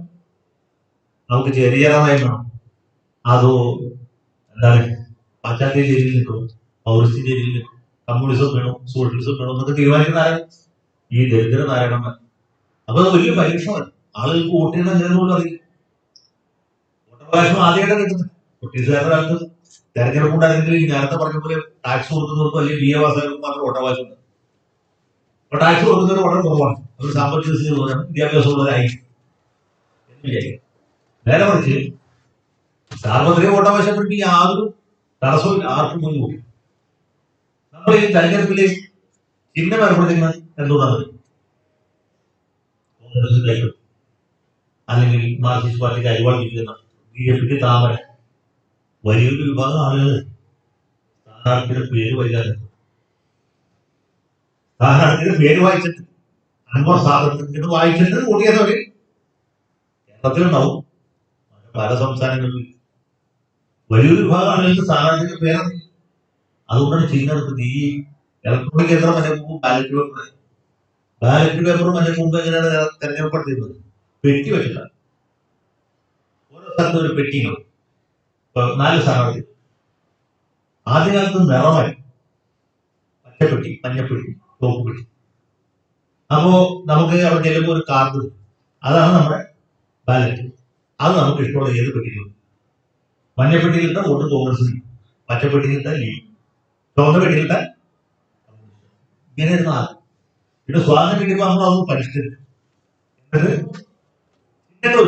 കാളപ്പെട്ടി, കാള കോൺഗ്രസിന്റെ ആൽമരമാണ് socialist party, അരിവാളാണ് communist, ദീപമാണ് ജനസംഘത്തിന്, Bharatiya Janata പാർട്ടിയില്ല, ജനസംഘം. അങ്ങനെ ഒരു പെട്ടി, ആ പെട്ടിയിൽ കൊടുത്തിട്ടാണ് എന്നിട്ട് തെരഞ്ഞെടുപ്പ് കഴിയുമ്പോൾ ഓരോ പെട്ടി തരും. കൂടുതൽ വോട്ട് കിട്ടിയ ആളും ചെയ്യും. ഇതായിരുന്നു. പിന്നെയാണ് ഈ ബാലറ്റ് പേപ്പർ വന്നത്. ബാലറ്റ് പേപ്പറിൽ അപ്പോഴും ചിഹ്നമുണ്ട്. ആളുകൾക്ക് പേര് വായിക്കാൻ പറ്റുന്നത് ചിഹ്നത്തിനുണ്ട്. അത് എന്താണ് ഇലക്ട്രോണിക് യന്ത്രമുണ്ട്. ഇലക്ട്രോണിക് യന്ത്രത്തിൽ ചിഹ്നമുണ്ട്. ചിഹ്നത്തിന്റെ കാര്യം ആളുകൾക്ക് ഇതുപോലും അറിയില്ല. എന്നിട്ട് നമ്മൾ ഈ ജനാധിപത്യത്തിന്റെ പോരായ്മയെ കുറിച്ച് സംസാരിക്കുന്നത്. ആളുകൾക്ക് സ്ഥാനാർത്ഥികളുടെ പേര് വായിക്കാൻ പറ്റാത്ത രാജ്യത്ത് സ്വാഭാവികമായിട്ടും പല പരിമിതികളുണ്ട്. ഇതൊക്കെ കഴിഞ്ഞാലും വേറെ കാര്യമുണ്ട്. 75 കൊല്ലം ഒരു രാജ്യമായിട്ട് നിന്നു. അതിന്റെ വലിയ അത്ഭുതം. ഇന്ത്യയുടെ കൂടെ സ്വാതന്ത്ര്യം കിട്ടിയ രാജ്യങ്ങൾ നോക്കുക, ഇന്ത്യക്ക് ശേഷം സ്വാതന്ത്ര്യം കിട്ടിയ രാജ്യങ്ങൾ നോക്കുക. ഇതിൽ എത്ര എണ്ണം പൊട്ടിച്ചത് ചിഹ്ന ഭിന്നമായി. സോവിയറ്റ് യൂണിയൻ ഇല്ലേ, കമ്മ്യൂണിസം പോലെ അതിശക്തമായ ഒരു പ്രത്യയശാസ്ത്രത്തിന്റെ പിൻബലം ഉണ്ടായിട്ട് പോലും 75 കൊല്ലം ഒരു രാജ്യമില്ല. 74ാമത്തെ കൊല്ലത്തിൽ ഇത് ചിഹ്ന ഭിന്നമായി. റഷ്യ വേറെ, ബെലോറസ് വേറെ, യുക്രൈൻ വേറെ, കസാക്കിസ്ഥാൻ, അസർബൈജാൻ, ഉസ്ബെക്കിസ്ഥാൻ, താജിക്കിസ്ഥാൻ എല്ലാം പൊട്ടിച്ചേറി വേറെ സോവിയറ്റ് റിപ്പബ്ലിക്കുകളായിട്ട്. ഇന്ത്യയെ സംബന്ധിച്ചിടത്തോളം എത്രയോ വൈകാരികങ്ങളുണ്ട്. ഇതുപോലത്തെ പ്രത്യയശാസ്ത്രം മതപരമായ, വംശീയമായിട്ടുണ്ട്, ഭാഷാപരമായിട്ടുണ്ട്, ജാതികളും ഉപജാതികളുമായിട്ടും ഒരു നിവൃത്തി. ഇതൊക്കെ കഴിഞ്ഞിട്ടും ഇത് 75 കൊല്ലം ഒറ്റ രാജ്യമായിട്ടൊന്നും അതിന്റെ മുന്നിൽ ഇന്ത്യയുടെ കൂടെ സ്വാതന്ത്ര്യം കിട്ടിയ രാജ്യമാണ് പാകിസ്ഥാൻ. 25 കൊല്ലം ഒരു രാജ്യമായിട്ട്. ഇത് ജനാധിപത്യത്തിന്റെ കാര്യമാണ്. ഇന്ത്യയുടെ തൊട്ട് പുറകെ സ്വാതന്ത്ര്യം കിട്ടിയ ഒരു രാജ്യമാണ് നമ്മളിപ്പോ മ്യാൻമർ എന്ന് വിളിക്കുന്ന ബർമ്മ. ബർമ്മയിൽ അന്നോട്ട് ഇന്നുവരെ പട്ടാള ഭരണമാണ്. പട്ടാളത്തിന് യാതൊരു വിശ്രമം കിട്ടി. യുദ്ധം ചെയ്യുന്നതിനേക്കാൾ കൂടുതൽ സമയം രാജ്യം ഭരിക്കാൻ വേണ്ടി ചെലവഴിക്കും. മ്യാൻമറിനേക്കാൾ ഒട്ടും മോശമല്ല പാകിസ്ഥാൻ. ഒരേ ദിവസം സ്വാതന്ത്ര്യം കിട്ടിയത് നമുക്ക് ആഗസ്റ്റ് 14 നമുക്ക് പാലിക്കാം. ഇന്ത്യയുടെ ഭരണഘടന 1949 നിർമ്മാണം പൂർത്തീകരിച്ച 50 പ്രാബല്യത്തിൽ വന്നതാണ് ജനുവരി 26. ഇന്ത്യൻ ഭരണഘടന നിലവിൽ വന്നു. പാകിസ്ഥാൻകാർ കൂടുതൽ ചിന്താശീലരായതുകൊണ്ടും താർക്കികരായതുകൊണ്ടും ആലോചിച്ച് ഒരു ഭരണഘടന ഉണ്ടാക്കിയത് 1956. സ്വാതന്ത്ര്യം 9. ആ ഭരണഘടന എത്ര കാലം നിലനിന്നു? 20 മാസം. 20ാമത്തെ മാസത്തിൽ ഈ ഭരണഘടന പിടിച്ചു ചെയ്ത് കളഞ്ഞിട്ട് പട്ടാളാധികാരം ജനറൽ അയൂബ് ഖാൻ അധികാരത്തിൽ വന്ന് പുള്ളിയുടേതായ ഒരു ഭരണഘടന എഴുതി തരാൻ ആളുകളൊന്നും ബുദ്ധിമുട്ടിച്ചില്ല. അദ്ദേഹം തന്നെ ആളെ വെച്ച് എഴുതി. മറ്റതുപോലെ ചർച്ചയൊന്നും. ആ ഭരണഘടന പ്രകാരം ഒരു തെരഞ്ഞെടുപ്പ് അയൂബ് ഖാൻ ജയിച്ചാൽ അയൂബ് ഖാൻ തന്നെ പ്രഖ്യാപിച്ചു. എന്നിട്ട് അദ്ദേഹം ഒരൊറ്റ അബദ്ധം പറ്റും. പാകിസ്ഥാനിലെ ഏറ്റവും വിജയിച്ച ഒരു ഭരണാധികാരി അയൂബ് ഖാൻ. പാകിസ്ഥാനിലെ അർഹിക്കുന്ന ഒരു ഭരണാധികാരി അദ്ദേഹമാണ്. കാരണം ഈ വൈകീസ് നയിക്കുന്നതാണ്. ശക്തനായ ഭരണാധികാരികൾക്ക് കാര്യങ്ങൾ ചെയ്യാൻ ഒരു മടിയുണ്ട്. അതുകൊണ്ട് കാര്യങ്ങൾ ചെയ്യാൻ പറ്റും. പാകിസ്ഥാനിന്റെ സാമ്പത്തികമായിട്ട് മറ്റു രീതിയിലൊക്കെ പുരോഗതി ഉണ്ട്. അദ്ദേഹമാണ് പാകിസ്ഥാനിൽ ശരിയായിട്ട് നിയമം വരുന്നത്. നമ്മളിവിടെ സുപ്രീം കോടതി വന്നപ്പോഴല്ലേ മുത്തലാഖില്ലാതായില്ല. അവിടെ എത്ര കാലം നിസ്സാരമായിട്ട് പുള്ളി നടക്കുക. കാരണം പുള്ളി ഉത്തരവാണ്. അതിനാരും ചോദ്യം ചെയ്യാനില്ല. അദ്ദേഹം ഒരു കമ്മിറ്റി ഉപയോഗിച്ചു. കമ്മിറ്റിയുടെ ശുപാർശ, കമ്മിറ്റിയിൽ ജഡ്ജിമാരുണ്ടായിരുന്നു, സ്ത്രീകളുടെ പ്രതികളുണ്ടായിരുന്നു, ഈ മുല്ലമാരല്ല മതപണ്ഡിതർ, ഇവരെല്ലാം കൂടി ചേർന്ന് ഒരു ഭരണഘടന ഡ്രാഫ്റ്റ് അയൂബ് ഖാൻ നോക്കും. അദ്ദേഹത്തിന്റെ മകൾക്ക് തന്നെ ആദ്യത്തെ കോപ്പി കൊടുത്തു നിയമം പാസ്സാക്കി. അത് പ്രകാരം ഒരു ആൾക്ക് രണ്ടാമത് കല്യാണം കഴിക്കാം. നിലവിലുള്ള ഭാര്യ എടുത്ത് രേഖാമൂലമായ അനുവാദം വാങ്ങിച്ചത് നല്ലൊരു വീടിനകത്ത്. ഇപ്പൊ ഞാൻ വീടിനകത്ത് ഭാര്യ എന്ന് പറയുന്നത് പ്രിയപ്പെട്ട ഭാര്യ, ഞാൻ ദൈവത്തെ ഓർത്ത് എനിക്കൊരു സമ്മതം പറഞ്ഞു നടന്ന ആളപ്പോ തന്നെ വീടെടുത്തിട്ടായിരിക്കും അത് കൈ കെട്ടി വളർത്തുന്നതാണ്. നമുക്ക് ആർക്കും പറയാൻ പറ്റില്ല. അത്രേ ഉള്ളൂ. വേറെ ആരും കുഴപ്പമില്ല. വളരെ സിമ്പിളാണ്. അങ്ങനെ ഇവിടുത്തെ നിയമത്തിൽ വളരെ പുരോഗതി പ്രാപിച്ച നിയമമാണ് അവിടെ നിന്ന്. താത്വികമായിട്ട് 4 കാര്യങ്ങളുണ്ട്. പക്ഷെ പ്രായോഗികമായിട്ട് ഒരു കാര്യം. വിവാഹമോചനം തരുന്നതിന് ഇതുപോലത്തെ വ്യവസ്ഥ. ഈ മുത്തലാഖൊന്നും നമ്മൾ പണ്ടേ അനുവദനീയമല്ല. അത് 1961-62 തന്നെ പോയി. അങ്ങനെ നമ്മുടെ അയൂബ് ഖാൻ ശക്തമായ ഭരണാധികാരി. അത് കഴിഞ്ഞ് യഹ്യാ ഖാൻ അപ്പോഴും പട്ടാള ഭരണമാണ്. പിന്നെ ഇന്ത്യയുമായിട്ട് യുദ്ധം ചെയ്ത് തോറ്റു ബംഗ്ലാദേശ് വേറെ രാജ്യമായതിനു ശേഷമാണ് വീണ്ടും ജനാധിപത്യം പുലർത്തുന്നത്. സുൽഫിക്കർ അലി ഭൂട്ടോയുടെ കാലത്ത് ഉണ്ടാക്കിയതാണ് 73 ഇപ്പോഴത്തെ ഭരണം. അതാണ് ഇപ്പോഴും ഓടിക്കൊണ്ടിരിക്കുന്നത്. ഭരണഘടന ഉണ്ടാക്കിയിട്ടതിനു ശേഷം 77 സുൽഫിക്കർ അലി ഭൂട്ടോയെ പുറത്താക്കിയത് മാത്രമല്ല, അതിന്റെ വിചാരണ ഇത് കൂട്ടില്ല. ജനറൽ സിയാവുൾ ഹക്ക് അധികാരം, എല്ലാ അധികാരങ്ങളും അദ്ദേഹത്തിന്. പിന്നെ അദ്ദേഹം വിമാനം തകർന്ന് മരിക്കുന്നവരെ പട്ടാള ഭരണം. വിമാനം തകർന്ന് മരിച്ചപ്പോൾ വീണ്ടും ജനാധിപത്യം പുരസ്കാരം. കുറച്ചുകൂടി കഴിഞ്ഞപ്പോൾ എന്ത് സംഭവിച്ചു? നമ്മുടെ അപ്പൊ എപ്പോ വേണമെങ്കിൽ പട്ടാളത്തിന് അധികാരം പിടിക്കുന്ന എന്ന അവസ്ഥ ഇപ്പൊ നമ്മളിവിടെ പറഞ്ഞുകൊണ്ടിരിക്കുമ്പോൾ ഒരുപക്ഷെ പാകിസ്ഥാനിൽ പട്ടാളം ഇപ്പോഴും നടന്നു. അത്രയും ദുർബലമായ ജനാധിപത്യമാണ് പാകിസ്ഥാൻ. ബംഗ്ലാദേശിന്റെ സ്ഥിതി ഒട്ടും വ്യത്യാസം. 71 ബംഗ്ലാദേശിന്റെ 75 പട്ടാളാധികാരം. ഇങ്ങനത്തെ രാജ്യങ്ങളിലൊക്കെ ഒരു പരാധീനത ജനാധിപത്യ സംവിധാനം പിടിച്ചിട്ടാൻ ബുദ്ധിമുട്ട്. അതാണ് ഇന്ത്യയുടെ ഒരു വലിയ മേന്മ എന്ന് പറഞ്ഞത്. 75 കൊല്ലം കഴിഞ്ഞിട്ടും ഇത് ഒറ്റ രാജ്യമായിട്ട് നിലനിൽക്കുന്നു. ഇപ്പോഴും ജനാധിപത്യ സംസ്കാരമില്ല, ജനാധിപത്യ ഭരണക്രമം. ഇന്ത്യ പോലത്തെ രാജ്യത്ത് തമ്മിൽ വലിയൊരു നേട്ടമാണ്. 75 കൊല്ലം ജനാധിപത്യ രാജ്യമെടുത്ത് ഒന്ന് ആലോചിച്ചു. പിന്നെ ഏഷ്യ മേഖലയിൽ എവിടെ ജനാധിപത്യം? അത് തന്നെ വലിയ തമാശയാണ്. ഈ പാശ്ചാത്യ രീതിയിലുള്ള ജനാധിപത്യം വിജയിച്ച 3 രാജ്യങ്ങളുണ്ട് ഏഷ്യ മേഖലയിൽ. ഇന്ത്യയിലെ ഒന്ന് ഇസ്രായേലാണ്. ഇസ്രായേലിൽ വിജയിച്ചതെന്ന് വെച്ചാൽ അവർ യൂറോപ്പിന്റെ പല ഭാഗത്തും വന്നവരുണ്ട്. അവർക്ക് അല്ലെങ്കിൽ ഈ സംവിധാനം പഠിച്ചിട്ടാണ് അവർ വന്നത്. രണ്ടാമത്തെ സിംഗപ്പൂരാണ്. സിംഗപ്പൂർ പറഞ്ഞ ചെറിയ രാജ്യം, വലിയ വികസിച്ച മുതലാളിത്ത സമൂഹം. മൂന്നാമത്തെ ജപ്പാൻ. ജപ്പാന്റെ പുരോഗതിയെ കുറിച്ച് പ്രത്യേകം പറയുന്നത്. പക്ഷെ അതിൽ വേറെ വ്യത്യാസം കൂടി. ജപ്പാന്റെ ഭരണഘടന ജപ്പാൻകാരെ എഴുതിയതല്ല. ജപ്പാന് വേണ്ടി അമേരിക്കക്കാരെ എഴുതി കൊടുത്ത ഭരണഘടന. 2ാം ലോക യുദ്ധത്തിൽ തോറ്റു കഴിയുമ്പോൾ ജപ്പാൻ പൂർണ്ണമായിട്ട് അമേരിക്കയുടെ കീഴിൽ. ജപ്പാന് വേണ്ടി ഒരു ഭരണഘടന അമേരിക്കക്കാരെ എഴുതി, അമേരിക്കക്കാരെ പാസ്സാക്കി ജപ്പാൻകാരെ കൊടുത്തു. നിങ്ങൾ മേടിച്ചോളൂ. ജപ്പാൻകാർ നോക്കിയപ്പോൾ തങ്ങളെ താല്പര്യമില്ല. ജപ്പാൻകാരെ എഴുതിയാൽ ഇത്ര നന്നായിട്ട് എഴുതാൻ പറ്റില്ല. അതുകൊണ്ട് അവരെ ഭരണഘടന ചെയ്യും. അതാണ് ആ സംവിധാനം ഇപ്പോഴും പ്രവർത്തിക്കുന്നത്. നമ്മുടെ രാജ്യത്തിന്റെ ഒരു മേന്മ എന്ന് പറയുന്ന ഇപ്പോഴും ഈ സംവിധാനം നിലനിൽക്കും.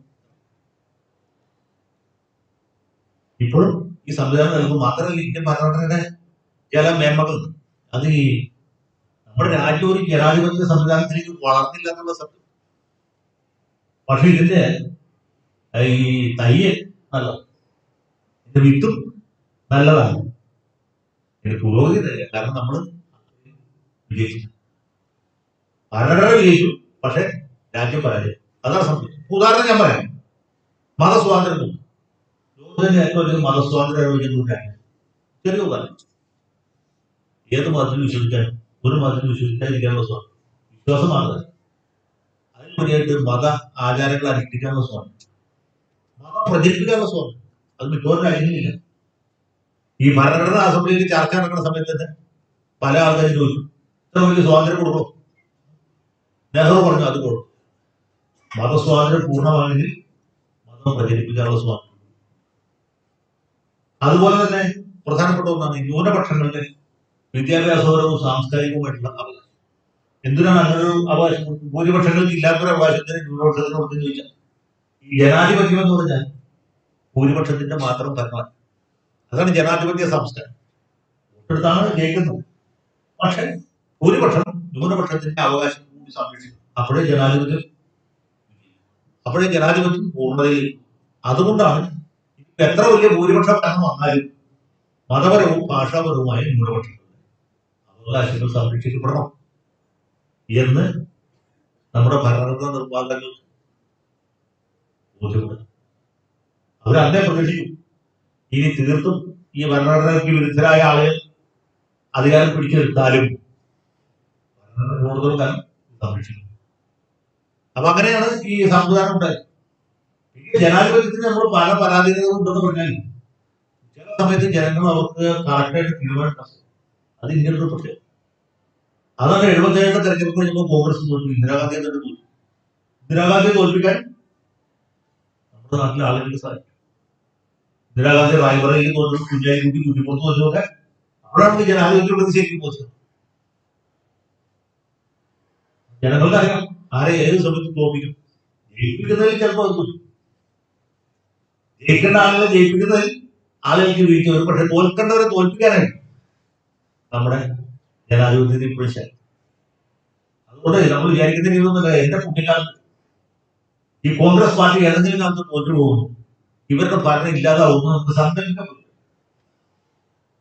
ഒരിക്കലും സങ്കല്പിക്കാൻ പറ്റില്ല. കാരണം ഇന്ത്യൻ നാഷണൽ കോൺഗ്രസ് അത്ര വലിയ പാർട്ടിയാണ്. ലോക്സഭയിലും രാജ്യസഭയിലും 3-2 ഭൂരിപക്ഷം.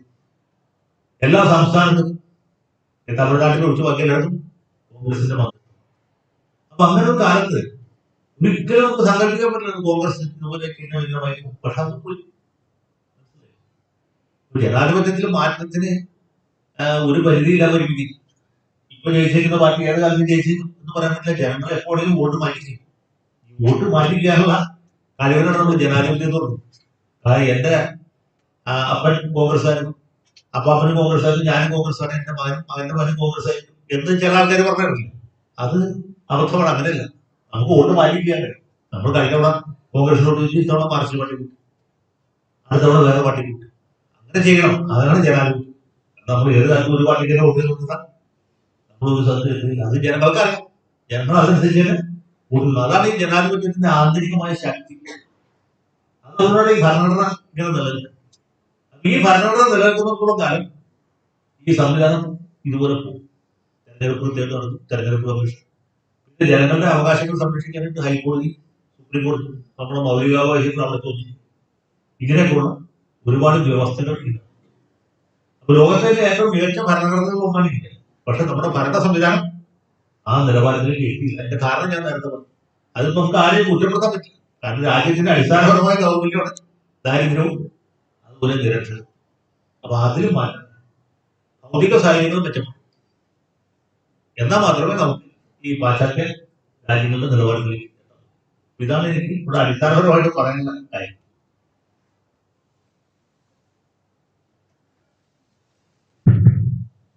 വിദ്യാർത്ഥികൾക്ക് സാറുമായിട്ട് സംവദിക്കാനുള്ള സമയമാണ്.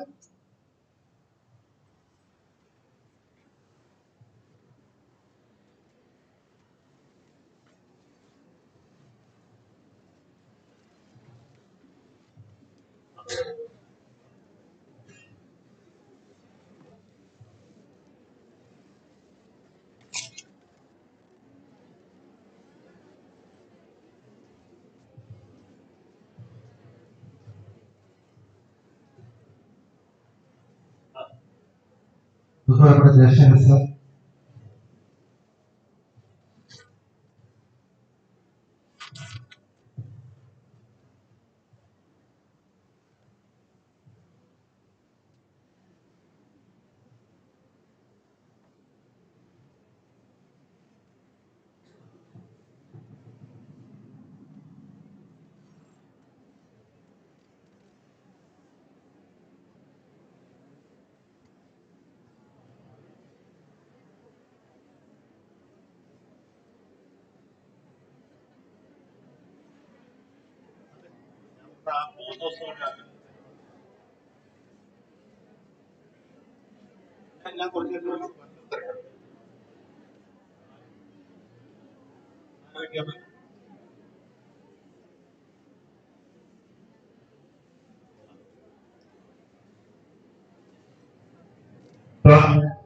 വളരെ സരസമായി വളരെ ലളിതമായ കാര്യങ്ങൾ അവതരിപ്പിച്ചത് നിങ്ങൾ നന്ദി അറിയിക്കുന്നു.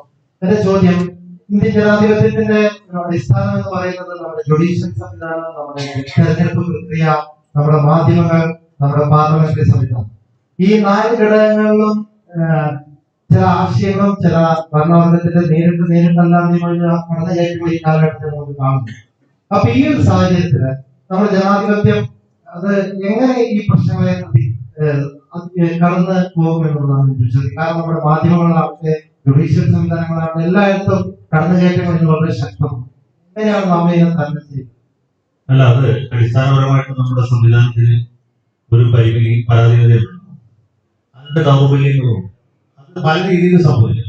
ഇതുപോലുള്ള വെല്ലുവിളികൾ എന്റെ കുട്ടിക്കാലത്ത് ഇന്ദിരാഗാന്ധി പ്രധാനമന്ത്രിയായിരുന്ന സമയത്ത് അവർ വളരെ ശക്തിയായ ഭരണാധികാരികൾ രാജ്യത്തിന്റെ പുരോഗതിയെ കുറിച്ചിട്ട് വ്യക്തമായ ധാരണകളുണ്ട്.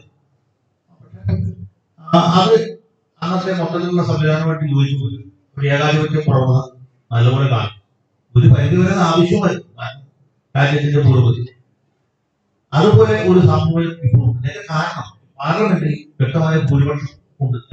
പാർലമെന്റ് ഭൂരിപക്ഷം കഴിയുമ്പോൾ ഭരണാധികാരികൾക്ക് അതനുസരിച്ച് ആത്മവിശ്വാസം. ഈ ആത്മവിശ്വാസത്തിന്റെ അടുത്ത സ്റ്റേജ് അഹങ്കാരം. മനസ്സിലായി എന്ത് ചെയ്യാം എന്ന ധാർഷ്ട്യം. അത് എവിടെയോ അങ്ങനെ സംഭവിക്കും. കേരളത്തിൽ പോലും നമുക്കത് കാണാൻ കഴിയും. ചെറിയൊരു സ്റ്റേറ്റ്, കേരളത്തിന് വളരെ പരിമിതമായ അധികാരങ്ങളുണ്ട്. അപ്പൊ രാജ്യം വ്യാപകമായിട്ട് അധികാരം കിട്ടപ്പെട്ട സ്ഥിതി പോയി. അങ്ങനെ ഒരു സാഹചര്യം ഇപ്പോൾ.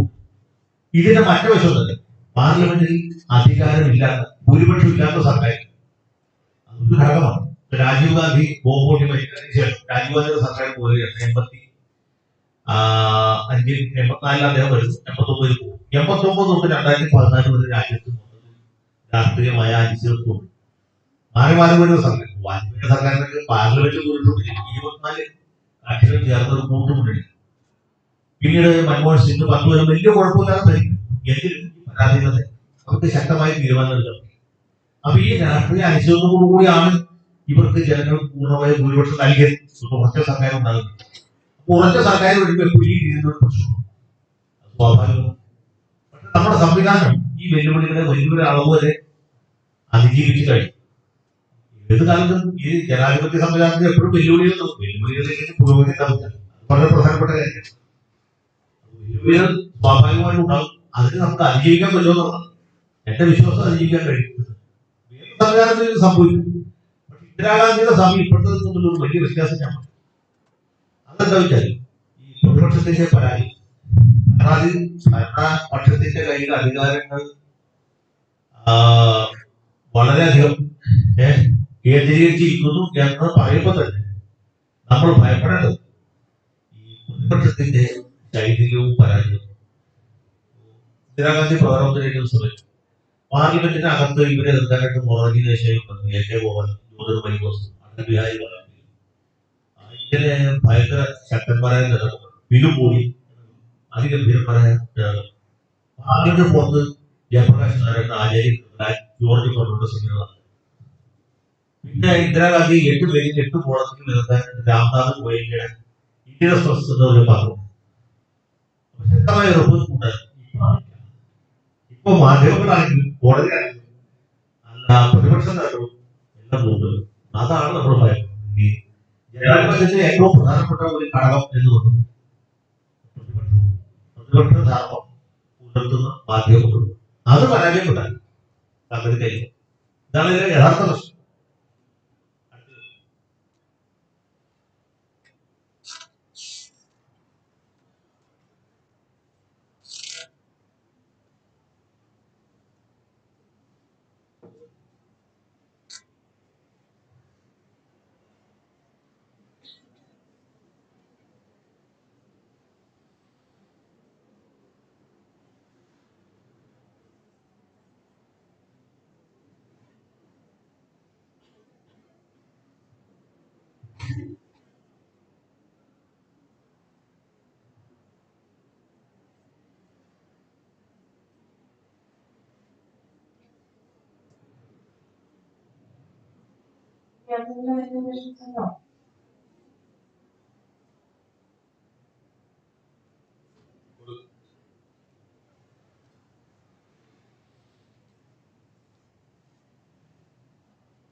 നമ്മുടെ തെരഞ്ഞെടുപ്പ് സംവിധാനത്തിൽ പലതരം നിയമങ്ങളുണ്ട്.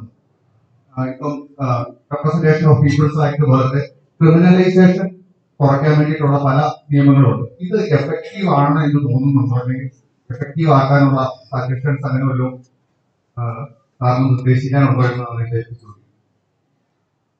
ഈ രാഷ്ട്രീയത്തിൽ ക്രിമിനലൈസേഷൻ എന്ന് പറയുമ്പോൾ നമുക്ക് ക്രിമിനലൈസേഷൻ എന്ന് വെച്ചാൽ ഈ ബസ്സിൽ കല്ലാതെ അല്ലെങ്കിൽ താലൂക്ക് ഓഫീസിൽ ടിക്കറ്റ് ചെയ്ത് ആൾക്കാരാക്കി മിക്കവരും CPM സ്ഥാനാർത്ഥികളായിട്ട് മത്സരിക്കുന്ന കേസ്. കാരണം ഇവര് പ്രതിപക്ഷത്തിരിക്കുന്ന സമയത്ത് താലൂക്ക് ഓഫീസിൽ ടിക്കറ്റ് ചെയ്തതിന് കേസുണ്ടോ, അല്ലെങ്കിൽ പോലീസ് സ്റ്റേഷൻ മാർച്ച് നടത്തിയതിന് കേസ്. ആ കേസല്ല. വടക്കേ ഇന്ത്യയിൽ പ്രത്യേകിച്ച് ബീഹാർ പോലെയുള്ള സംസ്ഥാനം, ഇവിടെയൊക്കെ ഈ സ്ഥാനാർത്ഥികളായി മത്സരിക്കുന്ന ആളുകളുടെ പേരിലുള്ള കേസ്, കൊലപാതകം, ബലാത്സംഗം, ആൾ തട്ടിക്കൊണ്ടു, കൂട്ടായ്മ കവാണ്, ഇങ്ങനെ വളരെ സീരിയസ് ആയിട്ടുള്ള കുറ്റം. മന്ത്രിമാരായിരിക്കുന്ന ആളുകളുടെ പേരിൽ തന്നെ ഇതുപോലത്തെ നിരവധി കേസ്. അതിലാകെ ഒരു സമീപകാലത്ത് ആശാവഹമായ ഒരു മാറ്റമുണ്ടായത് ക്രിമിനൽ കേസിൽ ശിക്ഷിക്കപ്പെട്ട ആളുകൾ തെരഞ്ഞെടുപ്പിൽ മത്സരിക്കുന്നു. വ്യവസ്ഥ രാജ്യവും വ്യവസ്ഥ പക്ഷേ വേറൊരു രീതിയിലാണ്. തെരഞ്ഞെടുപ്പിൽ ക്രിമിനൽ കേസിൽ ശിക്ഷിക്കപ്പെട്ട ആളുകൾ നിലവിൽ മെമ്പർമാരാണെങ്കിൽ നമുക്ക് തുടർന്ന് മത്സരിക്കും കേട്ടതാണ്. ശിക്ഷ കിട്ടുന്ന സമയത്ത് നമ്മൾ മെമ്പറാണെങ്കിൽ പിന്നെ മത്സരിക്കാൻ പറ്റും. സുപ്രീം കോടതി ആ വ്യവസ്ഥ അസ്ഥിരപ്പെടുത്തി. അപ്പൊ എന്താ ചോദിച്ചാൽ ഈ ഒരിക്കൽ മെമ്പർ അല്ലെങ്കിൽ നിയമസഭാംഗമായിരിക്കുന്ന സമയത്ത് ശിക്ഷിക്കപ്പെട്ട ആളുകൾ പിന്നെ തെരഞ്ഞെടുപ്പിൽ മത്സരിക്കുന്നത് വിലക്കും. അങ്ങനെയാണ് ലാലു പ്രസാദ് യാദവിന് മത്സരിക്കാൻ പറ്റുന്ന ഒരു സാധനം. അതുപോലെ ഹരിയാന മുഖ്യമന്ത്രിയായിരുന്ന ചൗട്ടാല ഇപ്പോഴും ജയിലിലാണ്. അങ്ങനെയുള്ള ആളുകൾക്ക് ഇപ്പൊ തെരഞ്ഞെടുപ്പിൽ മത്സരിക്കാൻ പറ്റാത്ത ബാലകൃഷ്ണ ജീവിതത്തിൽ മത്സരിക്കാൻ പറ്റില്ല. പക്ഷെ അപ്പോഴും രാഷ്ട്രീയ നമുക്ക് ശിക്ഷിക്കൽ കൊണ്ട് അപൂർവമാണ്. ഇടയിലൊക്കെ ഈ നിയമങ്ങൾ ഈ ബാബു യാദവിനെ പോലെ അല്ലെങ്കിൽ തസ്ലിമോദി എന്നൊക്കെ പറഞ്ഞ ചില ജന നേതാക്കളുണ്ട്. അവരിപ്പോഴില്ലെങ്കിലും അവരെ പോലുള്ള ആളുകൾ വേറെ. അതൊന്നും നമ്മള് അത്ര എളുപ്പമൊന്നും മാറ്റാൻ പറ്റില്ല. അത്രയും വളരെ ശോചനീയമായ നിലയിലുള്ള നമ്മുടെ ജനാധിപത്യം നിലനിൽക്കും.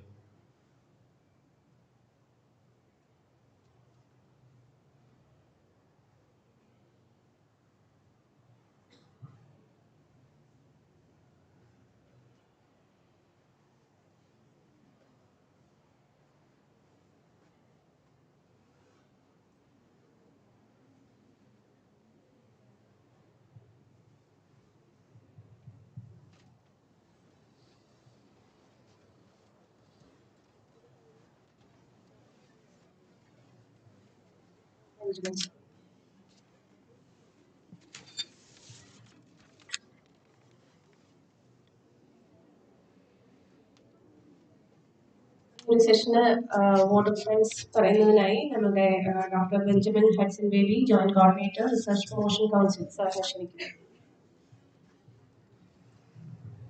തന്റെ സാന്നിധ്യം കൊണ്ടും സദസ്സിനെ തന്റെ ആശയം കൊണ്ട് സമ്പന്നമാക്കിയ നമ്മുടെ ആദരണീയനായ വ്യക്തിത്വം ജയശങ്കർ സാർ, MS കോളേജിന്റെ മുന്നോട്ടുള്ള പ്രയാണത്തിൽ ഉത്പ്രേരകമായി വർദ്ധിക്കുന്ന ഏറ്റവും ആദരണീയരായ വ്യക്തിത്വങ്ങൾ, എന്റെ പ്രിയപ്പെട്ട സഹപ്രവർത്തകരെ, പ്രിയപ്പെട്ട വിദ്യാർത്ഥിനികൾ, നമ്മുടെ രാജ്യത്തെ സംബന്ധിച്ച് പറഞ്ഞാൽ ദേശീയത, ഭരണഘടന, ജനാധിപത്യം എന്നീ 3 പ്രധാനപ്പെട്ട തലക്കെട്ടുകളിലൂടെയാണ് നാം കഴിഞ്ഞ ഇന്നലെയും ശ്രദ്ധിക്കുന്നത്.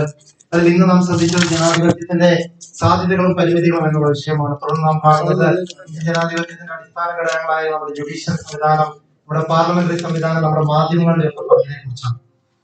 ജയശങ്കർ സാറിന്റെ വാക്കുകളിൽ തന്നെ കണ്ടെടുത്താല് നമ്മുടെ രാജ്യം അതൊരു അത്ഭുതകരമായ മഹാത്ഭുതമായ രാജ്യമാണ്. കാരണം 75 വർഷങ്ങൾ നാം ഇങ്ങനെ ഐക്യത്തോടെ നിലനിൽക്കുന്നു. നമ്മുടെ രാജ്യത്തെ പരസ്പരം ബന്ധിപ്പിക്കുന്ന അങ്ങനെ പ്രഥമ ദൃഷ്ടിയ കാണുന്ന ഘടകങ്ങളൊന്നും നമ്മുടെ രാജ്യത്തില്ല എങ്കിലും മാത്രമല്ല നാം അതിനോട് ചേർത്ത് വായിക്കേണ്ടുന്ന ഒരു ഘടകം ഈ കാലഘട്ടത്തില് അങ്ങനെ പ്രഥമദൃഷ്ടിയെ ഒരുമിപ്പിക്കാനുള്ള ശ്രമങ്ങൾ നടക്കുമ്പോഴാണ് നമ്മുടെ രാജ്യത്തെ ഐക്യതയെ ബാധിക്കുന്നു എന്നുള്ളതും നമ്മൾ അതോടൊപ്പം ചേർന്ന് കാണേണ്ടുന്ന ഒരു കാര്യമാണ്. അതുകൊണ്ട് ഈ രാഷ്ട്രം അതൊരു ഇങ്ങനെ ഐക്യത്തോടെ നിലനിൽക്കുന്നു എന്നുള്ളതൊരു അത്ഭുതകരമായ ആശയമാണ് എന്ന് നാം കണ്ടു. അതുപോലെ തന്നെ നാം കഴിഞ്ഞ സമയങ്ങളിൽ ശ്രദ്ധിച്ച കാര്യങ്ങള് ജനാധിപത്യ സംസ്കാരം തമ്മിലുള്ള വ്യത്യാസം, അതുപോലെ തന്നെ വിദ്യാഭ്യാസവും പ്രബുദ്ധതയും തമ്മിലുള്ള വ്യത്യാസത്തെ കുറിച്ച് നാം കണ്ടു. തുടർന്ന് നാം ലോക രാജ്യങ്ങളിലൂടെ ആ രാജ്യങ്ങളുടെ ജനാധിപത്യ സംവിധാനം അതൊരു പരിണാമകരമായി വന്ന ഒന്നാണ് എന്ന് നാം കണ്ടു. തുടർന്ന് നാം നമ്മുടെ രാജ്യത്ത് ജനാധിപത്യം അത് ഒരു സുപ്രഭാതത്തിൽ വന്ന ഒന്നാണ്. നമ്മുടെ രാജ്യത്തെ ജനാധിപത്യ സംവിധാനത്തിന്റെ ശക്തിയെ കുറിച്ച് അതിന്റെ ശ്രേഷ്ഠതയെ കുറിച്ച് നാം കണ്ടു. അതിന് പരിമിതികളുണ്ട് എന്ന് നാം കണ്ടു. ഒരുപക്ഷെ ഇന്ന് നമ്മുടെ രാജ്യത്തിന്റെ ജനാധിപത്യ സംവിധാനം വ്യത്യസ്ത തലങ്ങളിലെ വെല്ലുവിളികളെ നേരിടുന്ന ഈ കാലഘട്ടത്തില് ഇന്നലെ സുനിൽ പി സാറ് പറഞ്ഞതുപോലെ നാം ഇതിനെയും തരണം ചെയ്ത് മുന്നോട്ട് പോകും എന്നുള്ള പ്രതീക്ഷയോടെ, സാറ് പറഞ്ഞതുപോലെ നമുക്ക് ഇതിനെയും തരണം ചെയ്യാൻ സാധിക്കും എന്നുള്ള പ്രതീക്ഷയോടെ നമുക്ക് മുന്നോട്ട് പോകാം. ഇന്ദിരാഗാന്ധിയുടെ കാലഘട്ടത്തിലെ അത്രയും ശക്തി ഒരു ഏകാധിപതിയെ നമ്മുടെ ജനാധിപത്യ സംവിധാനത്തിന് തോൽപ്പിക്കാൻ സാധിച്ചെങ്കിൽ ഈ കാലഘട്ടത്തിലും ഏകാധിപതികൾ വന്നാൽ അതിശ്രമിച്ച് ഓവർകം ചെയ്യാനായിട്ട് നമുക്ക് സാധിക്കുന്ന ശുഭ പ്രതീക്ഷയോടെ നമുക്ക് മുന്നോട്ട് പോകാം. തീർച്ചയായും അതിനുള്ള വലിയ ഉത്തരവാദിത്വം ഞങ്ങളെ കേൾക്കുന്ന ഇവിടുത്തെ അടുത്ത തലമുറയ്ക്കാണ്. ആ ഉത്തരവാദിത്വം നിങ്ങൾ മറന്നു കളയാതെ മുന്നോട്ട് പോകാനായിട്ട് നിങ്ങൾക്ക് സാധിക്കട്ടെ എന്ന് ആശംസിക്കുന്നു. ഈ ഞങ്ങളോട് ഇത്തരത്തിലുള്ള മുഖാമുഖം സംവദിക്കാനായിട്ട് മനസ്സ് കാണിച്ച ഞങ്ങൾ ക്ഷണം സ്വീകരിച്ചു വന്ന പ്രിയപ്പെട്ട ജയശങ്കർ സാറിനോട് ഇവിടുത്തെ ഒരു സാധാരണ ശ്രോതാവ് എന്ന നിലയിൽ ഈ MES കോളേജ് മാറുകളിയുടെ പേരിൽ സെമിനാറിന്റെ പേരിൽ ഞങ്ങൾ പ്രത്യേകമായി നന്ദി അറിയിക്കുന്നു. ഈ കാലഘട്ടത്തിൽ തീർച്ചയായും ചർച്ച ചെയ്യപ്പെടേണ്ടുന്ന, തീർച്ചയായും ശ്രദ്ധിക്കേണ്ടുന്ന വിഷയങ്ങളാണ് ഇവിടെ നാം കേൾക്കുന്നത്. ആ വിഷയങ്ങൾ തീർച്ചയായും ഈ കാലഘട്ടത്തിലെ ഏറ്റവും ശ്രദ്ധേയമായ ശബ്ദങ്ങളിലൂടെയാണ് നാം കേൾക്കുന്നത്. അതിന് പിന്നിൽ ചുക്കാൻ പിടിച്ച ഈ പ്രോഗ്രാമിന്റെ ഏറ്റവും ശ്രദ്ധേയമായ പ്രവർത്തനങ്ങൾ ചെയ്ത എല്ലാവരോടുമുള്ള നന്ദി അറിയിച്ചുകൊണ്ട്, ഈ സമയം ഈ വേദിയിലുള്ള എല്ലാവരോടുമുള്ള നന്ദി അറിയിച്ചുകൊണ്ട് ഞാൻ എന്റെ വാക്കുകൾ നിർമ്മിക്കട്ടെ. ജയശങ്കർ സാറിന് നമ്മുടെ കോളേജിലെ ഒരു ഉപഹാരം നൽകുന്നതിനായി department of computer applications HOD Leena മിസ്സിനെ ക്ഷണിക്കുകയാണ്.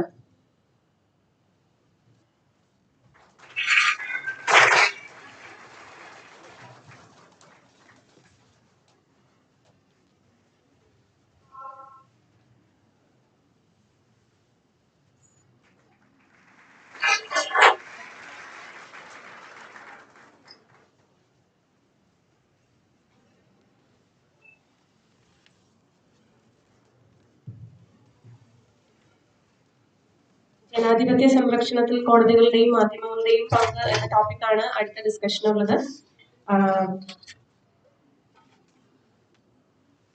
കൃത്യം 11:15 സെഷൻ ആരംഭിക്കുന്നതാണ്.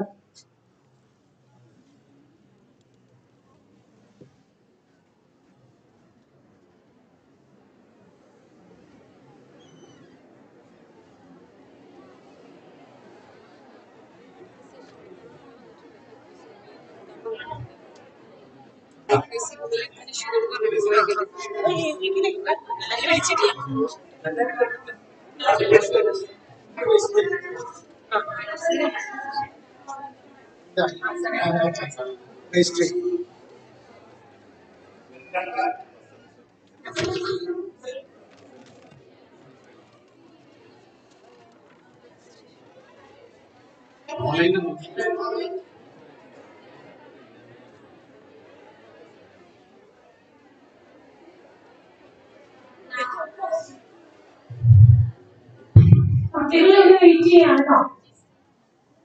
കുട്ടികളിവിടെ വെയിറ്റ് ചെയ്യാം.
Christina Miss.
Oh, sorry.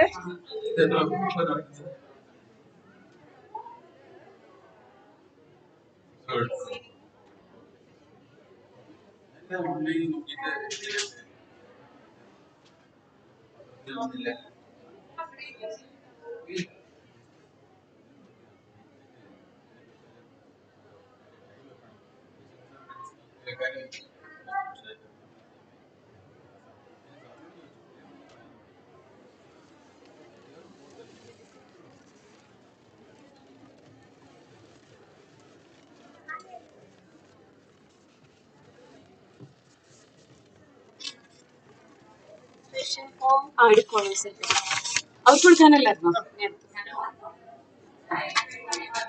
ഈ സാറിന് കൊടുക്കണ്ടേ അത് കൊടുത്തു ആ സാർ ഉദ്ദേശിച്ച് ഫില്ല് ചെയ്തു അഡ്മിഷൻ സർട്ടിഫിക്കറ്റ് ഇതൊന്നും വേണ്ട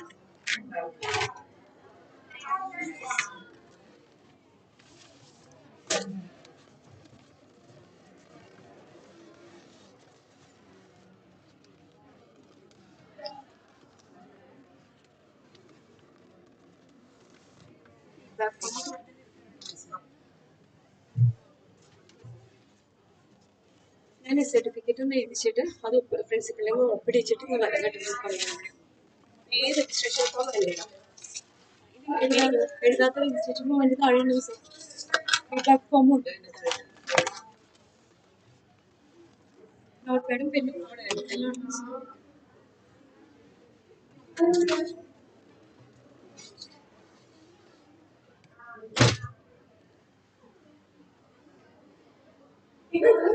മുന്നിലേക്ക് പോരെ, മുന്നിലേക്ക് പോരെ.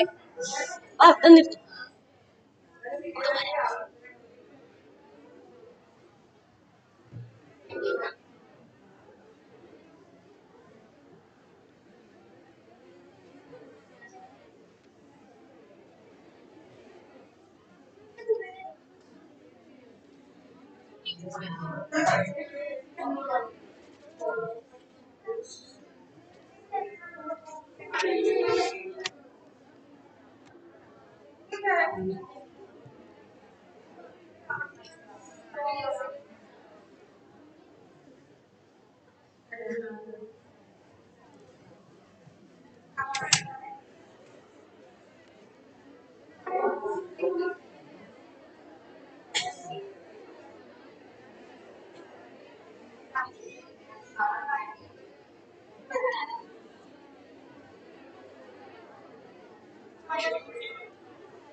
സാർ എത്തിയിട്ടുണ്ട്.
ഞാൻ ആ ഒരു സമയം നോക്കിയിട്ട് അവർ അഡ്ജസ്റ്റ് ചെയ്തേ.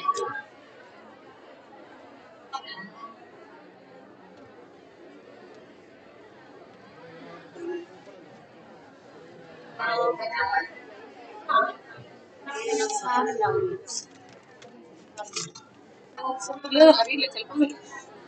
പറയുമ്പോൾ നമ്മൾ എന്ത് ചെയ്യുന്നു പറയുന്നത് അതെന്തോ നോക്കൊണ്ടെങ്കിൽ പറഞ്ഞാൽ മതി. ഇല്ലെങ്കിൽ ഇതിൽ പറയണോ? പറഞ്ഞിട്ട് പാവത്തി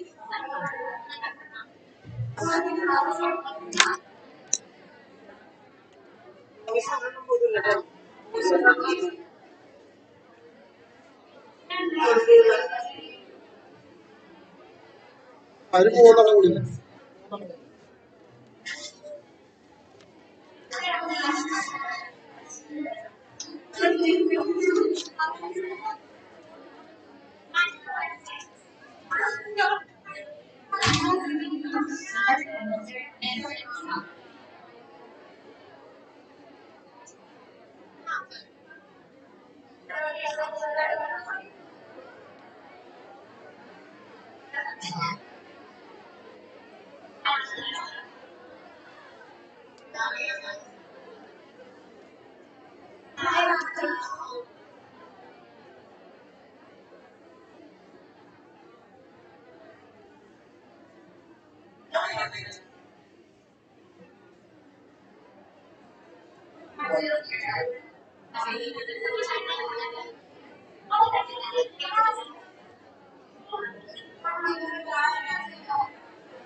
ഒന്നാമത്തെ എനിക്ക് വാക്സിനേറ്റ് വരുമ്പോൾ തന്നെ ഇവിടുത്തെ നോക്കി ഒറ്റ വരവ് വാങ്ങിച്ചിട്ട് ഒറ്റ ഉടക്കും. കുറെ നാളായില്ലേ മലയാളം വായിച്ചിട്ട്.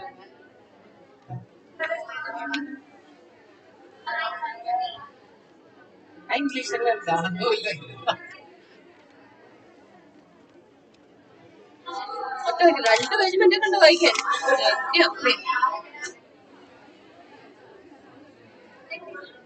അതേക്കുറിച്ച് പറയണ്ട നിങ്ങൾ.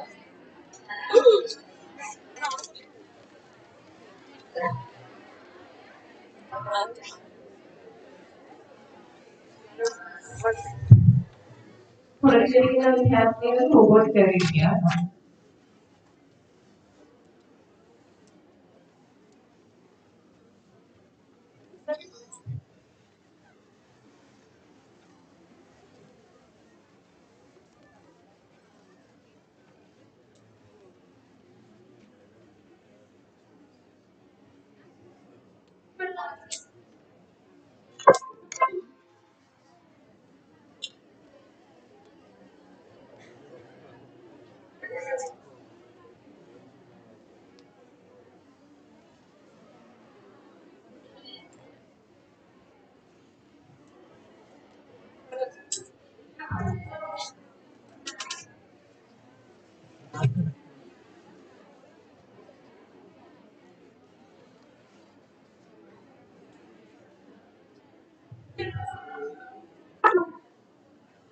ജനാധിപത്യ സംരക്ഷണത്തിൽ കോടതികളുടെയും മാധ്യമങ്ങളുടെയും പങ്ക് എന്ന വിഷയത്തിലാണ് അടുത്ത സമ്മാനം. ഡോക്ടർ പോളി മാത്യു ഒരിക്കൽ അഡ്വക്കേറ്റ് ഹൈക്കോർട്ട് ഓഫ് കേരള, അദ്ദേഹമാണ് ഇന്നത്തെ ഈ ക്ലാസ് നയിക്കുന്നത്. അദ്ദേഹത്തിന് സ്വാഗതം ആശംസിക്കുന്നതിനായി joint coordinator research promotion council NCA PM ആണ് ശരി.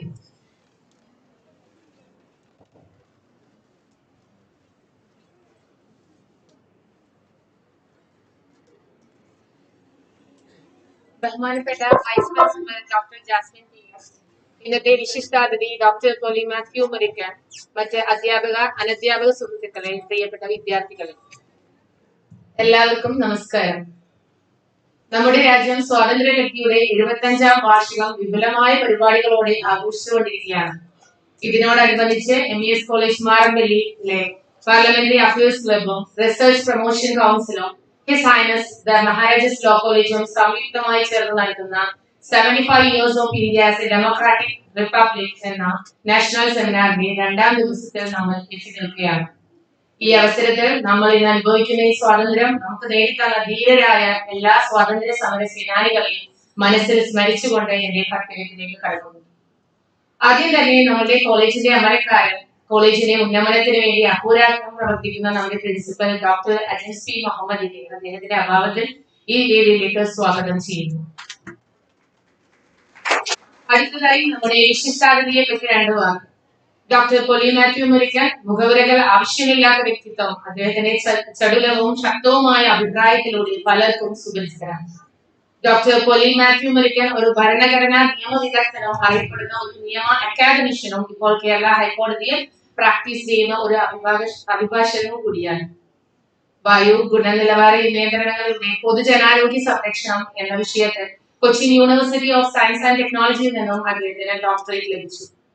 മെഡിക്കൽ പാരാമെഡിക്കൽ സ്ഥാപനങ്ങളെ കുറിച്ച് ഒരു യൂണിവേഴ്സിറ്റി സ്പോൺസർ ചെയ്ത ഗവേഷണത്തിൽ പ്രൊജക്ടിനോടൊപ്പം തന്നെ നിയമവുമായി ബന്ധപ്പെട്ട ദേശീയ അന്തർദേശീയ സമ്മേളനത്തിൽ അദ്ദേഹം വിവിധ പ്രബന്ധങ്ങൾ അവതരിപ്പിച്ചിട്ടുണ്ട്. ഇതൊന്നും കൂടാതെ തന്നെ അദ്ദേഹം ഒരു മികച്ച എഴുത്തുകാരൻ കൂടിയാണ്. പ്രമുഖ ദിനപത്രത്തിലും പ്രശസ്തമായ ഗവേഷണ ജേണലുകളും അദ്ദേഹത്തിന്റെ നിരവധി ലേഖനങ്ങൾ പ്രസിദ്ധീകരിക്കാറുണ്ട്. അടുത്തത് ജനാധിപത്യത്തിൽ ചെറിയ മനുഷ്യനെ മറക്കുന്നു എന്ന സമകാലിക പ്രാധാന്യമുള്ള ഒരു പുസ്തകം അദ്ദേഹം രചിച്ചിട്ടുണ്ട്. മനുഷ്യന്റെ ദൈനംദിന ജീവിതവുമായി ബന്ധപ്പെട്ട എല്ലാ സുപ്രധാന നിയമശാഖകളിലും അദ്ദേഹത്തിന്റെ വിധിന്യായങ്ങൾ പ്രസക്തമാണ്. P. Sukumaran Nair legal literary എന്ന ബഹുമതിക്ക് 2 പ്രാവശ്യം അദ്ദേഹം അർഹനായിട്ടുണ്ട്.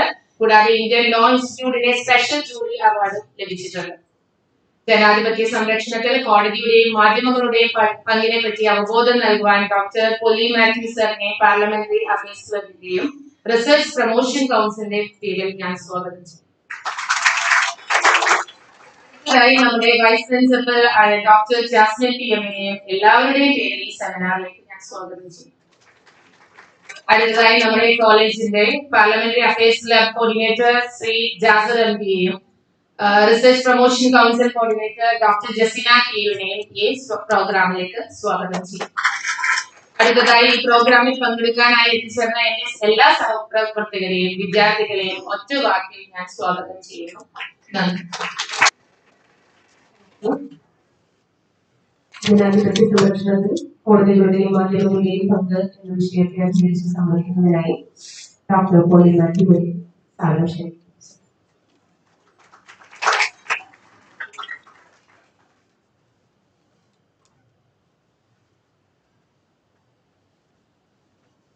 Esteemed Academia, my esteemed colleague, Dr. Kadavaran, dearest students, I thought I will speak in English since you had already 2 sessions in Malayalam. So I am just taking a change to English. The topic assigned to me for today's deliberation is role of media as well as judiciary in democracy. Little over 73 years ago, on the 26th day of November 1949, we the citizens of India, comprising of both men and women, children, adolescents, aged, sick, infirm, all together acting in one single voice, speaking through the Constituent Assembly, comprising of the representatives of provincial legislatures as well as princely states made a solemn commitment to constitute our motherland as a democratic republic, ensuring to all its citizens justice in all its different ramifications: political justice, economic justice, social justice, liberty of different forms, liberty of thought, liberty of expression, liberty of belief, liberty of faith and worship, equality of status and opportunity, and to promote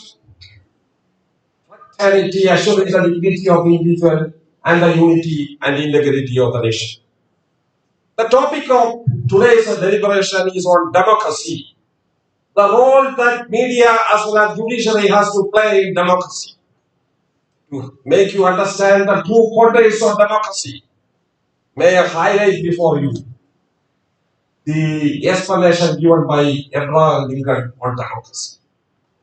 Democracy is a form of government of the people, by the people, for the people. I am expanding the definition of Lincoln on democracy by saying that democracy is equally a government meant for the welfare of the people. In a democracy, people constitute the masters. The pillar of democracy is based upon the will of the people. The authority for the functioning of a democratic government emanates from the people. We, the people, have made a solemn declaration to constitute our country as a democratic republic. By saying that it is a republican country, we do not have the hereditary monarch, as is the practice in UK. We have an elected head. The President of India is an elected head representing our republic, and he is elected by an electoral college consisting of the elected members of both houses of parliament and elected members of state legislatures. The biggest title in democracy is the title of citizen. You and I are enjoying the said title, the greatest title in democracy. We are the proud citizens of the country. And in a democracy, what should be the attitude? What should be the attitude of the people? What should be the attitude of the government? What should be the attitude of the different organs of the government? The different organs of government in a democracy are one: legislature, executive, and judicial. In a democratic government, people need not be afraid of the government. Government should be afraid of the people, because a democratic government is a government that gets its authority from the will of the people. Therefore, everything is exposed to public scrutiny, and that people constitute the masters in democracy. Democratic government has been defined yet another way by a famous philosopher and scholar, saying that a democratic government is a government that moves around all of the people, amongst the people, and it enjoys commendable response from the people, arrives at decisions which are based on consensus. So it is a government going around the people through discussion. Through discussion.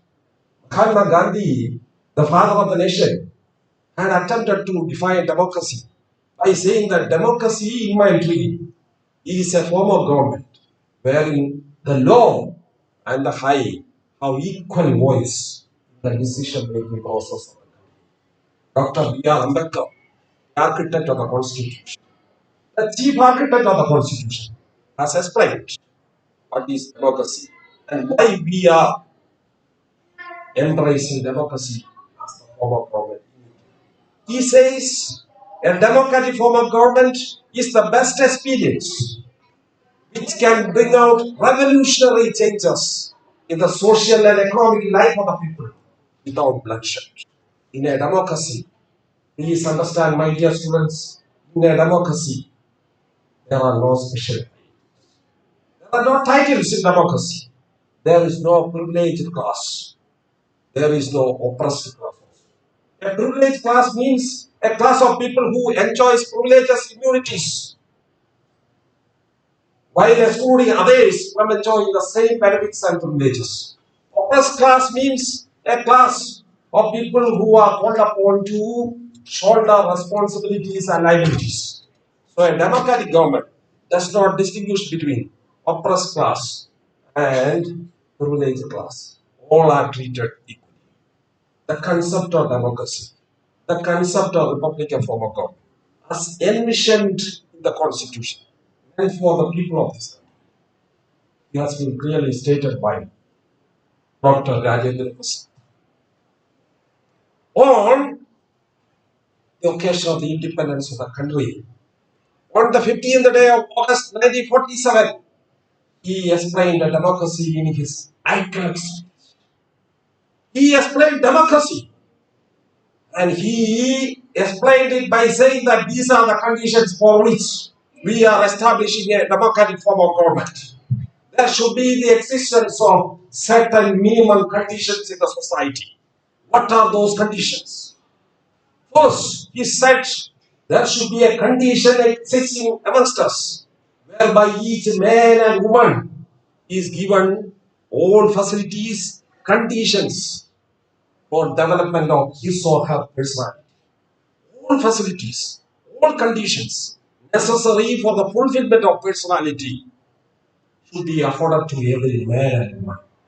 Let us analyze after 75 years of independence, when we have had a long voyage after independence, whether this condition has been satisfied. Can we say that every man and woman of this country is given or afforded with all facilities and conditions necessary for the enjoyment of the personality? One.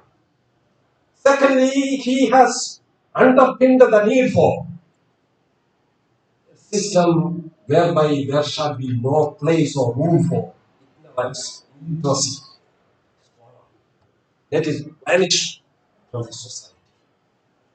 Has scholar, has illiteracy, has ignorance vanished from us. He has further stated, let untouchability vanish from us like an unpleasant night tree. Vanish from us like an unpleasant night tree. Through untouchability, Constitution has prohibited untouchability. Statutes, laws of the land has prohibited untouchability. But there are different forms of discrimination existing in the society, my dear students, which may be treated as part of practice of untouchability. Practice of isolation, discrimination, exclusion, seclusion are all different forms of untouchability which is blocking the growth of. Therefore, we will have to analyze whether untouchability has disappeared from us. The gulf existing between the rich and the poor should be minimized. There should not be any concentration of wealth in the hands of few. Exploitation by man shall be put to an end. Exploitation has it disappeared. Exploitation is continuing. Human intervention, exploiting the nature and the natural resources, forgetting the fact that our land, natural resources are precious resources, not only for our enjoyment, but for our future generation. State holds the same in public trust. Resources, natural resources, are held by the government or by the state in the capacity as a trustee for meeting the requirements of the present generation as well as future generation. Dr. Rajendra Prasad says this country should have enough means to feed its umpteen number of people. Umpteen number of people. And let this land be filled with, let this land flow with the rivers of milk. Let this land flow with the rivers of milk. Showing that there shall not be any kind of impurity, any kind of contamination of the natural resources, the flora, fauna, rivers, lakes, water streams, estuaries, meadows, how to be maintained intact. Sustainable development should be ensured. What is sustainable development? You are all mostly students with background, with the science background. Sustainable development, we require development. Development is necessary for our economic growth. Development shall be done in a balanced manner, not forgetting ecological concerns. Having an eye on nature and ecology, this land should be filled with the rivers of nature. Sun and moon shall shine. Dr. Rajendra Prasad says, sun and moon shall shine on our loving faces and happy homes. Can we say that sun and moon is shining on our faces? Presence of sun and moon, the presence of happiness should prevail in our homes, in our lives. There shall be also a stage whereby workers, employees, work in factories, mines, and coalfields with the satisfaction, contentment, ensured with living conditions necessary to protect their lives, protect the lives of members of their family who are depending upon them. These are some of the cherished conditions that Dr. Rajendra Prasad highlighted before the people of this country on the occasion of the independence of this. Is the time for introspection after introspection. Has these conditions taught us a lesson and further made us to think of the necessity to eliminate these conditions? A welfare state can only be achieved if these conditions are fully satisfied. There should be conditions which are equitable, necessary for the growth of a society, democratic country, which is capable of meeting the changing times and which is able to provide a glorious future for its citizens. Friends, with a short introduction on the concept of democracy and the ideals and aspirations which should prevail in democracy, I am now passing on to my theme, namely the role of the media, role of the judiciary as important pivotal organs in democracy, entitled with the delicate task of fulfilling democratic aspirations. Judiciary is an important organ in a democracy. Every state must have three different organs: legislature, executive. Legislature is the pivotal organ which has been given the power to make laws. Executive has been given the power to implement the laws. Judiciary has been given the assigned role under the Constitution to interpret the laws. Judiciary in India enjoys a powerful peculiar status compared to the judiciary prevailing in other parts of the world. Judicial review over legislative action and executive action. I mean actions of the government as well as actions of the legislature is reviewed by the judiciary through the process of judicial review, which is expressly granted by the Constitution.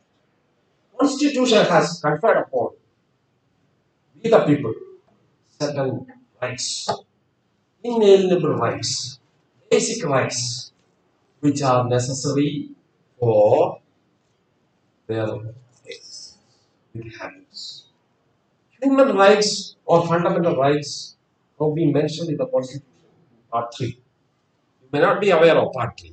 I am saying that fundamental rights are basic fundamental rights necessary for enjoyment of freedoms in a civil society. Every person is confirmed with these rights. These are all traveling rights. You travel wherever you go. These are rights which beautify human personality as a human being. You know the presence of lotus in water? A lake is decorated with the presence of lotus in water. An arm or hand is decorated with the presence of gold, diamond, platinum, bracelet. Similarly, human personality is beautified, decorated with the beautiful, glorious presence of fundamental rights, which are guarantees against the state, which cannot be allowed to be violated. In case your rights, fundamental rights are violated, Constitution provides a mechanism for the enforcement of fundamental rights. It is the responsibility of the judiciary through the process of judicial review, to ensure that fundamental rights of the citizens are well protected.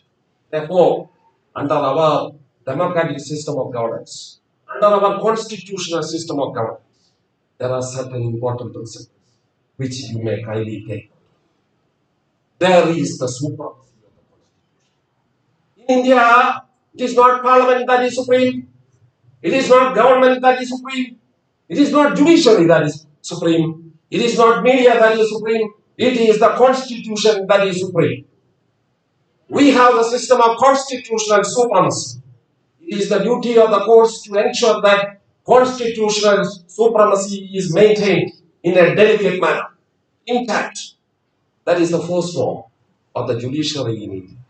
Secondly, judiciary has the role to act as the protector of the Constitution, the guardian of the Constitution, the sentinel on the QY, ever alert to see whether any violation of rights have taken place. State shall not carry out any violation. It is sentinel on the QY. It is the defender of the liberties of the people. It is the watchdog. We know the role of a watchdog. It is ever alert to keep safely the property of its master. Here, as far as the Constitution is concerned, the entire power is vested with the people. Judiciary, selflessly, in a fervent manner, keep guard of the situation and protects the citizenry from all violations of rights. Therefore, judiciary has a role to interpret the Constitution, interpret the laws made by Parliament and state legislatures, to protect the Constitution, to act as the guardian of the Constitution, to enforce the fundamental rights whenever it is attempted to be violated by the state. State has been defined in the Constitution. State means legislature. State includes executive. Therefore, all governmental actions, all legislative actions, all lawmaking actions are subject to the beautiful process, constitutional process of judicial review. And when any unconstitutionality appears, corrects the court, while performing its duty as the guardian of the Constitution, is not challenging legislative authority. It's not challenging the authority of the Parliament to make laws. It's not challenging the authority of the Parliament to make laws. It's not challenging the authority of the executive to implement the laws. It is not approaching problems with a crusader spirit, but it is just performing its due role under the Constitution, which it is the duty of the court. That is what is one of the important role played by it. Now look at the circumstances before you. You may be students of science, but we must be aware of the circumstances. The seminal contributions made by the judiciary for the improvement of the lives and living of the people of this country. Right to life has been defined in such a manner by the courts as including right to earn livelihood. If there is no process by which we can earn livelihood, how can we continue our life? Therefore, for living a dignified life, God has interpreted the concept of right to life as including right to livelihood. I can explain what this scenario in the light of a very simple case which may appear to be accurate. That was a case of a pensioner. Tomorrow you will also be employed. After completion of your course, you will also find placement in some agencies.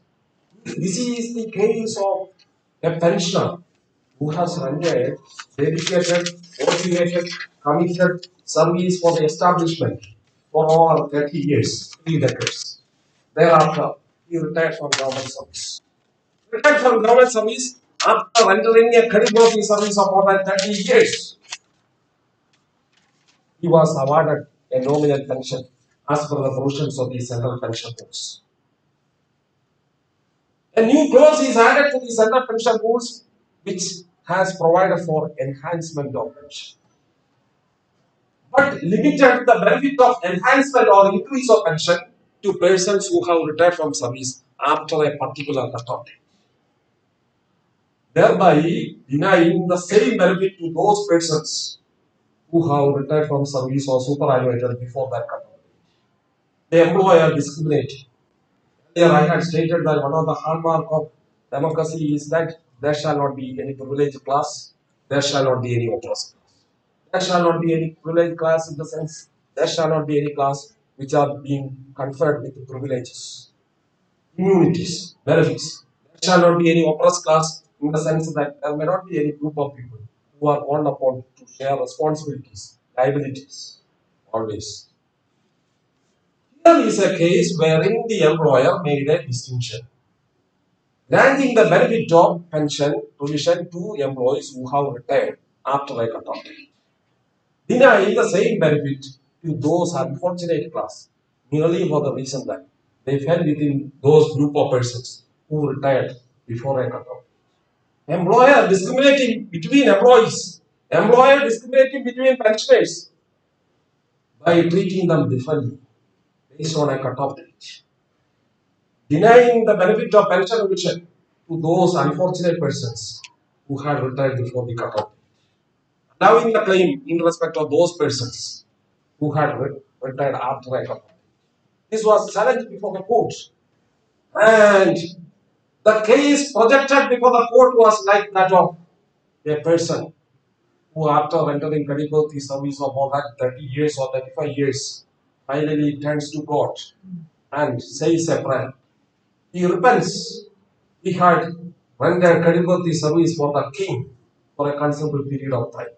He had spent his whole life protecting the interests of the king, but finally, king has not protected him.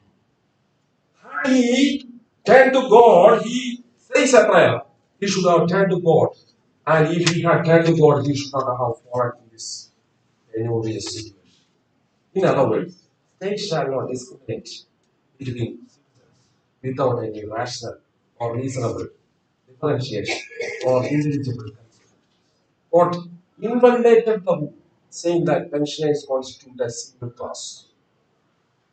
Among pensioners, there cannot be any discrimination based on cut-off date for the conferment of benefit. This is a very important point to be taken note of.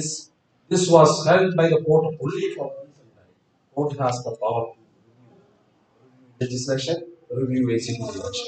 Which the court has beautifully reviewed and held the rule as unconstitutional for violating the principle of equality. My dear friends, there was a time when women could not be absorbed in command positions in the army, navy, air force, in command, commissioned positions, women could not be inducted into service. The Supreme Court has attempted to empower women. As I have stated, the theme of Dr. Rajendra Prasad was this: all men and women given all facilities and conditions for the development of personality. For the development of personality. So, women to be empowered.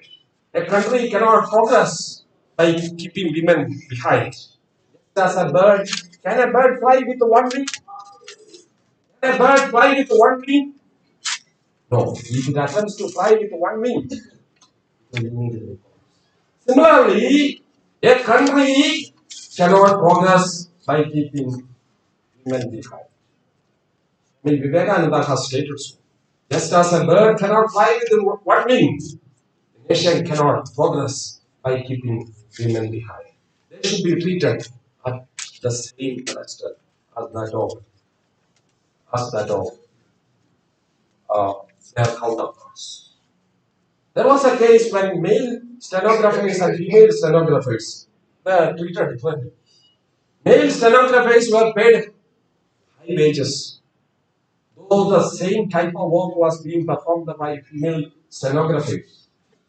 Though the time hours was one and the same, though the post was one and the same, male stenographers were discriminated and they were paid lower wages than the wages paid to male stenographers. This was challenged before the Supreme Court in McKinsey Company Limited case. Court held when the post is one and the same, duties to be performed is one and the same, there cannot be any distinction between on the ground of sex. Whether a male or female doing the same work, holding the same post, where the nature of the duty is one and the same, cannot be discriminated in the grant of benefit. This is a revolutionary change that has been brought by Lutheran. Now women can compete even for commissioned positions in army, air force, etc. That was possible because of the attempt made by the Supreme Court, Babita Punia, as well as Dr. Annie Nagarajas. When even after the judgment, when women were attempted to be kept out, who interpreted, Supreme Court again interfered. Natasha's case, so recently. Holding that indirect discrimination is as bad as direct discrimination. There is no other hope than to permit women to be in commission offices. Why? Why I am asking you a question? Why I do say that women are entitled to be treated at par with men? Why? What is the jurisprudential background? What is the background for holding so, for asserting that principle? That is for the reason. Universal Declaration of Human Rights, Article 1, it is binding on all nations of the world, says all human beings are born free. All human beings are born free. They are equal in dignity and rights. They are equal in dignity and rights. They are endowed with reason and conscience. They must behave towards one another in a spirit of love. All have to be treated without any kind of discrimination based on sex. All are entitled to same extent of rights, same extent of privileges, same extent of treatment to the eye of law. This is the fundamental constitution that is adumbrated under Article 14 of the Constitution, equality before law and equal protection. Constitution has further prohibited discrimination on ground of religion, race, caste, sex, place of birth, or nobody can be discriminated on any of these considerations. With reference to access to public shops, resorts, public places of entertainment, etc. With reference to access to public roads, tanks, water, no discrimination shall be done by the state or by the instrumentalities of agencies of the state. Well, for the reason that ours is a constitutional system, ours is a system of democratic governance, which is intended or which is based upon the principle of rule of law, which is based upon the principle of separation of powers, which is based upon the principle of supremacy of the Constitution. Ours is a system wherein no organ enjoys absolute freedom. There is check and balance. See, if you analyze, you can find that even the type of government that is being established is a government with minimum government and maximum governance. Minimum government and maximum governance. Minimum in the sense that governance, the extent of governance shall be minimum. It is limited by guided exercise of power, limited by constitutional provisions.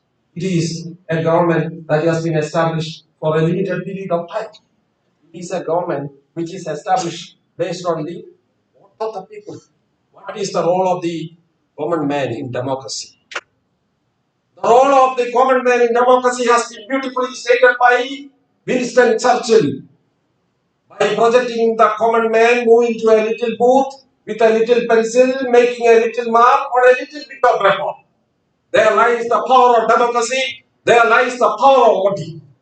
Little man moving to a little bit booth with a little pencil, making a little mark on a little bit of paper. There lies the strength of ballot, whose strength is more powerful than bullets. There lies the authority of the democratic form of government, getting its authority, getting its power from the people. Any action which is not based upon people's will can have no sanity in the eye of.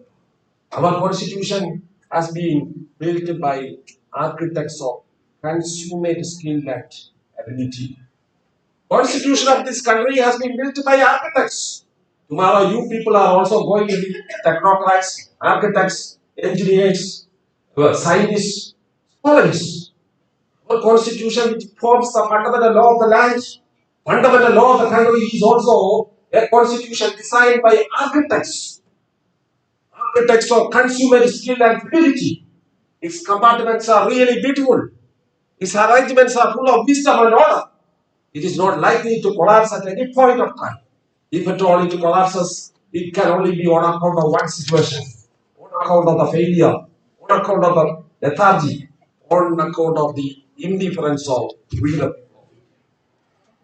Constitution is a very fine document. It protects all interests. Primarily, democracy, concern of the democracy is on the water. Water, upon whose strength the concept is built. See judicial review, how it has brought everlasting changes in the democratic governance of this country. Right to vote, right to contest in elections were treated as statutory rights. To be controlled by statutory. For instance, I am taking your attention to an amendment brought to Haryana Panchayat Raj. Initially, an amendment was brought which stated that, which laid a condition that people to contest in election to local bodies should have matriculation, should not be indebted to any agricultural cooperative society, should not be in arrears to electricity board, etc. Such kind of conditions were imposed. Was challenged, court held. These are all conditions brought by statute. Right to vote or right to contest in election are all statutory contributions, can be controlled by the statute. And statute has placed limitations. Therefore, court held the same as valid. But can such prescriptions be imposed by statute, limiting the voter's choice? Can a prescription be imposed in a country like India wherein we have not fully attained the literacy rate? Can a statute or can a law impose conditions in the matter of exercise of voting right that persons who have passed matriculation alone can vote, though they have attained the voting age? What is the voting age of the people to participate in the election to Lok Sabha, State Legislative Assembly? What is the voting age? 18 years. Where is it so stated? Earlier it was 21 years. It has been reduced to 18 years as a result of the Constitution 61st Amendment Act of 1988. Now, therefore, all persons, men and women, disabled, destitute, anyone who has attained the voting age of 18 years is entitled to cast vote in the elections to the Lok Sabha, the election to the State Legislative Assembly, the election to the local bodies, provided they have not been found guilty or involved in any corrupt practice, conviction in crime, disqualification arising on the ground of non-residence, etc. This universal adult suffrage system, making the people of this country or giving a valuable right to vote to the people of this country, irrespective of any considerations based on religion, race, caste, sex, etc., is the valuable contribution which can be identified in democracy. It is indeed one of the valuable contributions which can be understood in India's growth as a democratic country. In the matter of preparation of the electoral vote for constituencies, a person cannot be held ineligible to be included in the electoral roll of a temporary constituency on the ground that such a person is a man, or the other is a woman, or such a person belongs to this religion, or that person belongs to this caste. No such considerations based on religion, race, caste, sex alone shall operate as a criteria excluding any person from being included in the electoral roll of a temporary constituency. We have established a beautiful system of law, a beautiful constitutional mechanism, namely Election Commission of India, whose duty is to conduct elections to Parliament and to the office of the President and Vice President, as well as to the office of the State Legislature during periodical intervals in a free, impartial, fair manner. Free, fair and impartial. It is an institution of integrity, and it is an integrity institution also. Therefore, the courts have been attempted to make democratic system pure. When criminalization of politics had taken place, through two judgments in People's Union for Civil Liberties as well as in Association for Democratic Reforms case, came up with a new proposal that for contesting in election, when you submit your nomination, it shall be accompanied by an affidavit, which affidavit shall state clearly the extent of assets to be held by the candidate, to be held by the spouse, to be held by the dependent children. It shall also say how many criminal cases are pending against the person, whether he has been convicted, discharged, acquitted, etc. All such details shall be included in an affidavit to be filed along with the nomination. Failing to do this would amount to undue influence. Undue influence, which is a corrupt.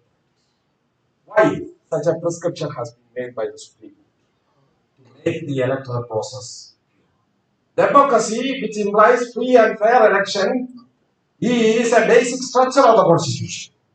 It has been held to be a basic structure of the Constitution. This has to be protected. Therefore, the court, in order to cleanse the democratic system, made a condition. You inform the people, let them be given an informed choice to elect a candidate of their requirement. Only by disclosing information related to the credentials of the candidate, then only the people would have an informed right to make a choice. Even if there are different candidates sponsored by various political parties, you may in your determination feel that none of them is found suitable. In such a circumstance, you can also exercise your voting as nota. Nota has been permitted by the Supreme Court, not applicable. I am not voting in favor of any candidate, as the candidates fielded by the political parties are not found conducive to meet the requirements of my constituency. Therefore, I am voting, but I am not supporting it. Nota has been recognized in exercise of the freedom of choice. For the reason that you have the freedom of speech. Freedom of speech and expression implies right to know, right to receive information, right to impart information, right to disseminate. Therefore, this has been. Now, when the Supreme Court insisted for an affidavit of assent, an affidavit with reference to the credentials of the candidate, what did the Parliament do? It brought out a change in representation of people to the law by saying that, notwithstanding any judgment or determination of the court, only such information as is required to be furnished by the statute need to be given. What was the attempt to be made by the Parliament when it amended the Representation of People's Act?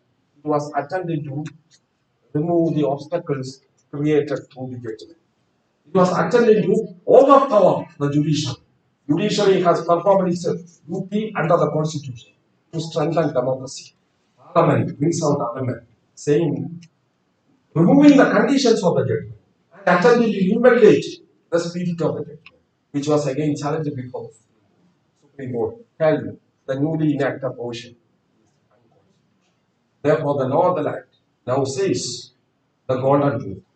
Whoever wants to contest can contest. With the nomination, please file affidavit of assets. Assets held by the candidate, held by the spouse, held by the dependent.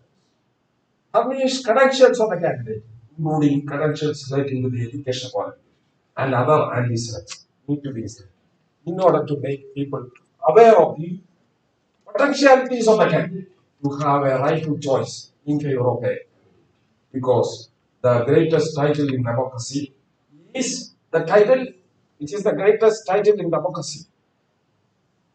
It is the greatest title in democracy. The greatest title in democracy is the title as a voter, title as a citizen. Title as a voter is given to the citizen.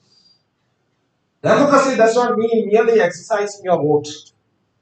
or just counting your votes.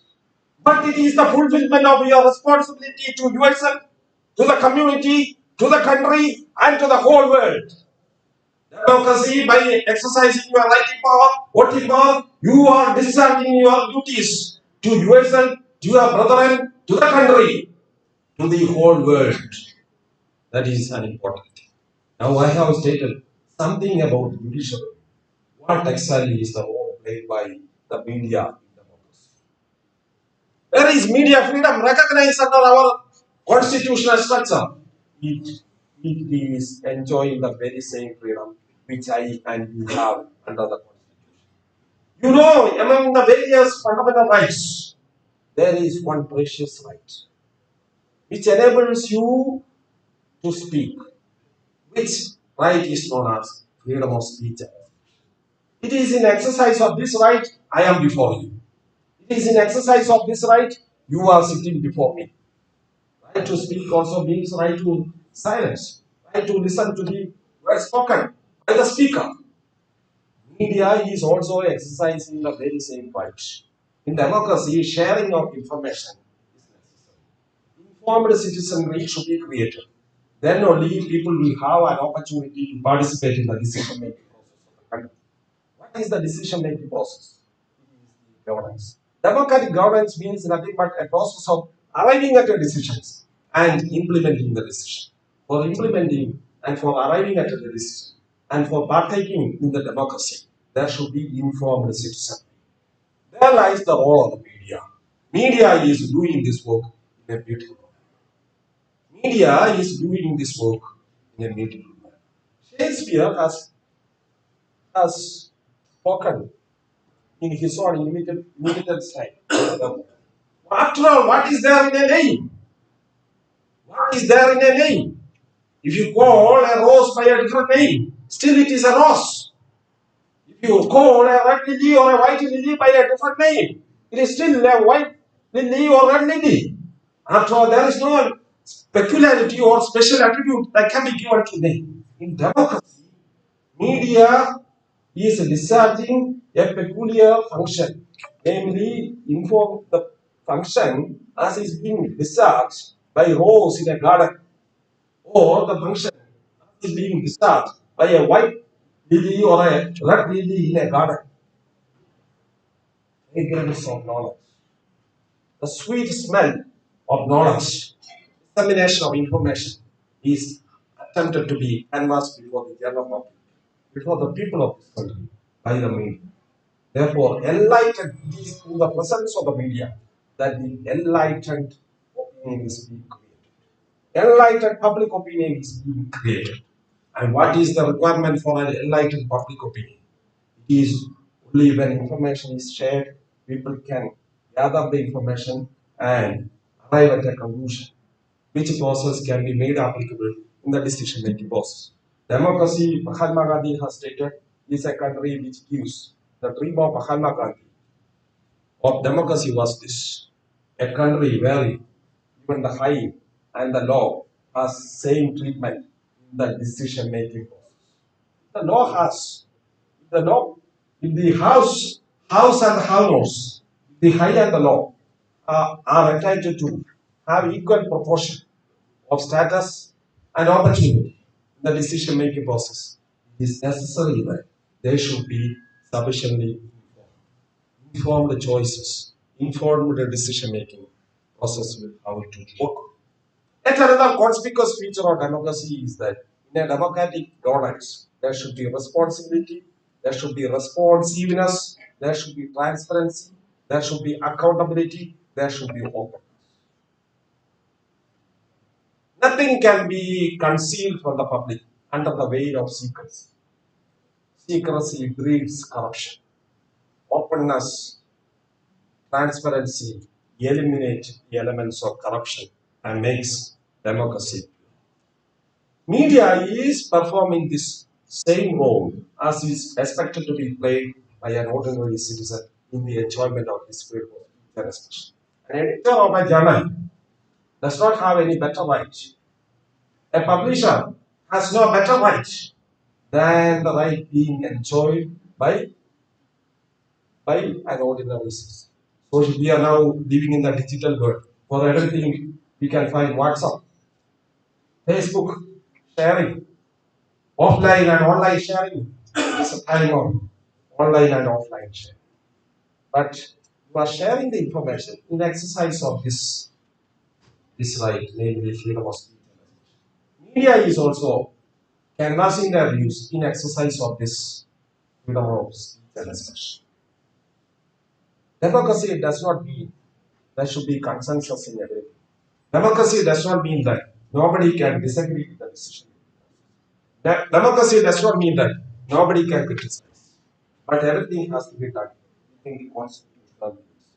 Freedom of speech and expression is not an absolute freedom. Media freedom is not an absolute freedom. The backbone of political expression is based upon media freedom. They in a way, enables the citizens to have informed decision. That is correct. But that is not a freedom that is not an absolute freedom. It is not a freedom without restriction. Restrictions are there in the Constitution. Media freedom cannot go to the extent of causing repercussions on the sovereignty and integrity of the country or on the security of the country. It shall not be done in such a manner as to cause deformation. It shall not be done in such a manner as to cause contempt of court. It shall not be done in such a manner as to cause hindrance to public order or law and order. These restrictions are there in the exercise of media freedom. Now we are living in a particular stage wherein media freedom has gone to the extent of deliberations with reference to petty cases, thereby affecting the rights of the accused. Causing prejudice to the accused, prejudice to the system, affecting the system of administration of justice. So there are borders for the media freedom. We are all butterflies. We are all butterflies. As human beings, we have to travel as butterflies, fully aware of our bodies. Democracy is a great right. It has a terminus of its own. Democracy allows human beings to fly as butterflies, but bothered about, fully aware about its body. Cannot cross the border. It will have to exercise all freedoms and rights in a manner, in a dignified manner, within the limits of authority. This is what is contemplated by the system of democracy. So media has a role to play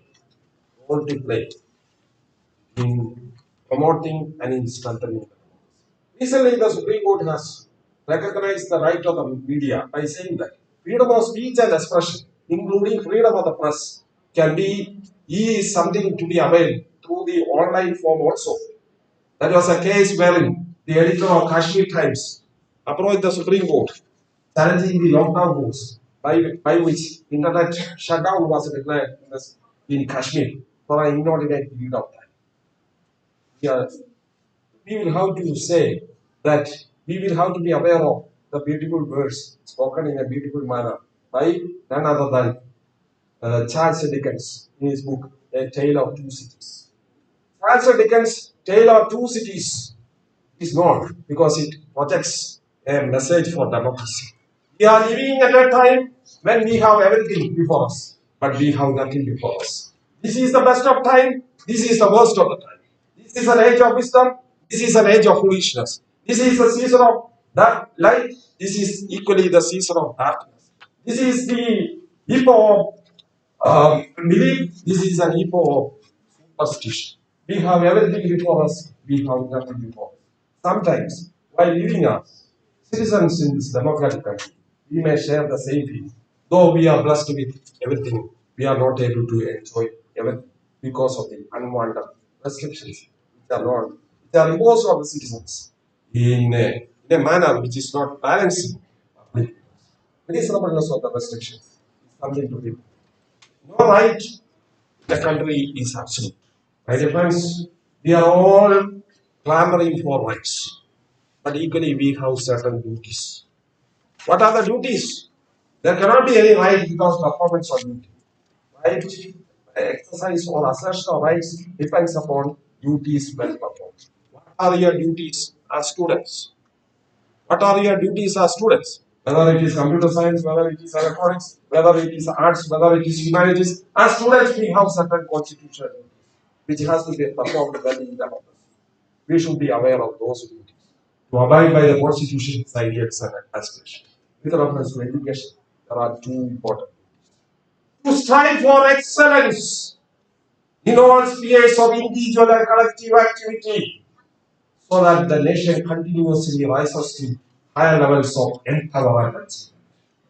To strive for excellence, to promote scientific temper, spirit of inquiry and reform.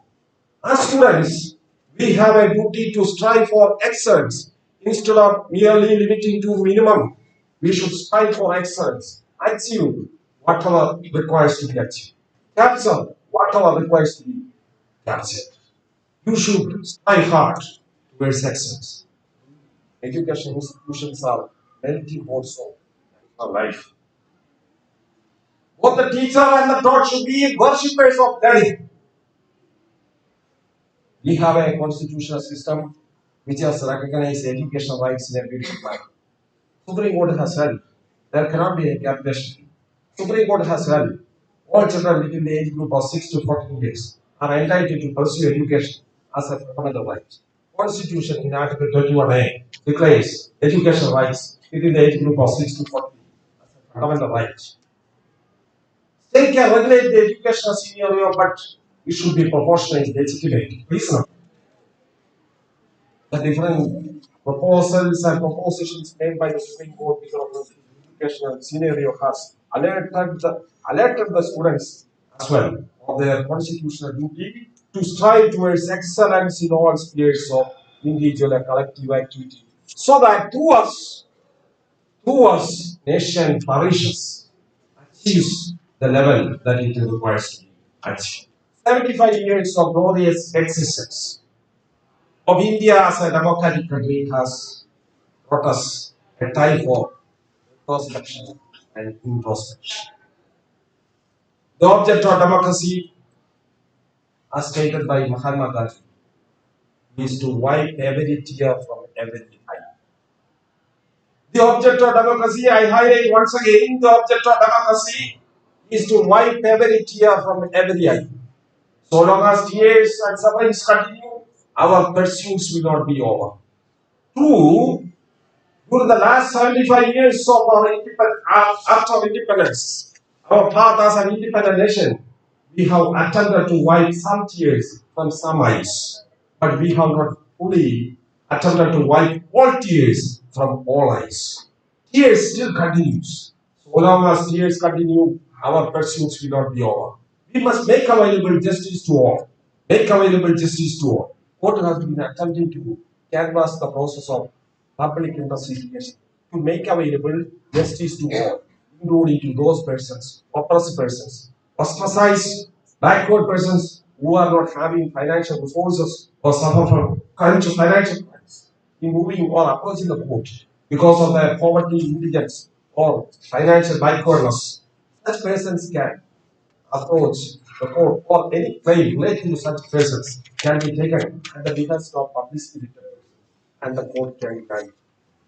Public interest litigation mechanism has been involved by the Supreme Court, and the Supreme Court has attempted to wipe tears from the eyes of the people, particularly with the marginalized sections, with reference to the oppressed sections, by attempting to elevate those persons from historical injustice or all forms of injustice arising from social and educational background. In fact, the attempt of Jayaprakash Narayan was nothing but complete transformation,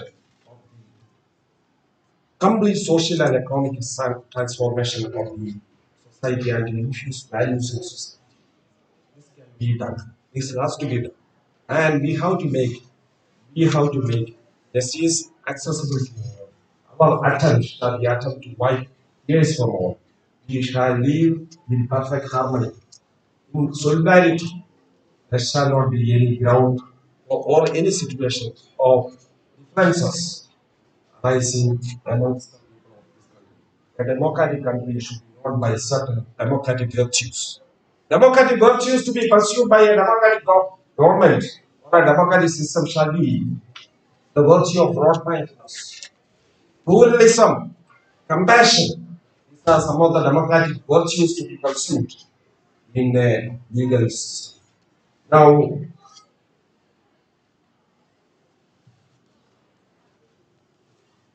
whether these values are being fully broad-mindedness, tolerance, compassion, the motto of love all, serve all, never hurt anyone. Good things should come to us from all sides. Swami Vivekananda's concept of democracy is liberty of thought and action. The head should be able to be held high. Democracy means people are able to hold their head high. A democratic government will not be worried or afraid of anything. It is a government that meets the needs and welfare of the people, establishing an egalitarian pattern of society. This has been fully stated in the Constitution itself. The object of the directive principles of state policy is nothing but to constitute India as not only as democratic republic but a welfare state.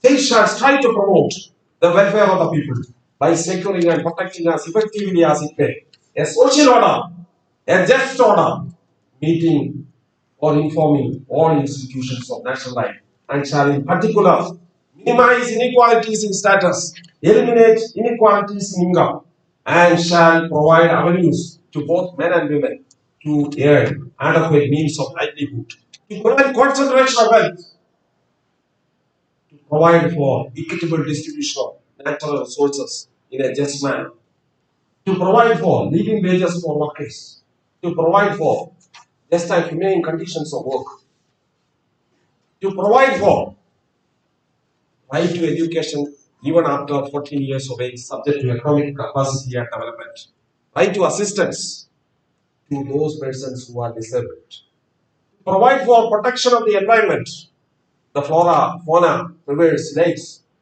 etc. Provide for improvement of public health, standard of life, and to prevent consumption of drinks or drugs which are injurious to health.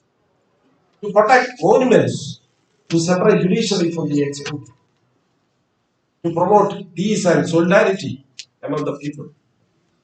These are some of the visions which are regarded as fundamental in democratic government. So, whether this vision is fulfilled or not is a matter to be considered while we are celebrating 75 years of our glorious existence. Though adaptive principles are fundamental in the governance of the country, though they may not be justiciable, government or the state cannot act contrary to the same. If any law or any legislation is made in violation of directive principles, what can hold that directive principles of state policy is equally an integral part of the constitution. Therefore, such policies or such laws totally acting in a manner going against the directive principles of state policy has no legs to stand. Such an approach can be adopted by the court. Our constitution is the fundamental document which keeps democratic system of government breathing, which gives power upon the courts to review legislative and executive action, which confers power to the media to inform the public about anything and everything about governmental affairs, to keep everything relating to the government under public scrutiny. Everything for enjoying all these rights, power comes from the Constitution, law of the land, which cannot be amended. Democracy is a basic structure of the Constitution. Judicial review is a basic structure of the Constitution. Even the Parliament, in exercise of the amending power, may amend the provisions of the Constitution, but cannot amend those principles which constitute the cardinal features of the Constitution. Democracy, which implies free and fair election. The democracy which exercises authority on the people is a cardinal feature of the Constitution. Democracy, which has envisaged the principle of collective responsibility, by which the government or the council of ministers is accountable to the people, is a cardinal feature, basic framework of the Constitution, which cannot be amended by the Parliament, even in the exercise of the amending power. There is no supreme being under the Constitution. Even the President, the highest officer under the Constitution, the executive power of the government is vested on the President, who shall exercise the same either directly or with the aid of such officers under him, but he can be removed for violating the provisions of the all constitutional functionaries, including the president, the judges of the court, are taking the oath to preserve, protect, and defend the constitution and to discharge their duties without fear or favor or ill will. There is no supremacy that is being envisaged in the constitution. What is envisaged in the constitution is constitutional supremacy. No authority, whether the parliament or executive or judicial, are the final authority. All are creatures of the constitution. Creator is the constitution. Creature of the constitution cannot overtake the creator. Everything is laid out by the constitution. Principle of checks and balances. How being provided in the constitution. There is no emperor recognized in the constitution. There is no ruler recognized in the constitution.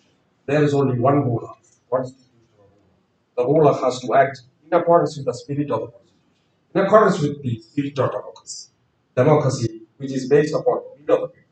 Democracy which is a government of the people, by the people, and for the people. A democracy which moves around the people through consensus, through discussion. Democracy which was considered to be built on the votes of the little man, moving to the little booth, with a little pencil, making a little mark, thereby determining the fate of democracy. This is the kind of constitution which has to be preserved. As enlightened citizens of this country, as scholars, budding scholars, and future scholars, you have a responsibility towards the nation to be an equal partakers and participants in democracy by striving towards excellence in all spheres of individual, collective, intellectual activity. So that nation through you rises to higher levels of intellectual activity. That the nation through you shall attempt to wipe every fear, every act. That the nation through you shall provide justice to all, shall make justice a reality for all. Thank you for listening to me for this topic, in which I was able to canvass before you for the facets of democracy, built on the strength of the people. Facets of democracy, which considers people as the masters of democracy, and for having shared my noble thoughts on this occasion. I feel honored that I have been given this privilege to make a commendable presentation on this topic in the role of judiciary and media in sustaining and promoting democracy. Thank you.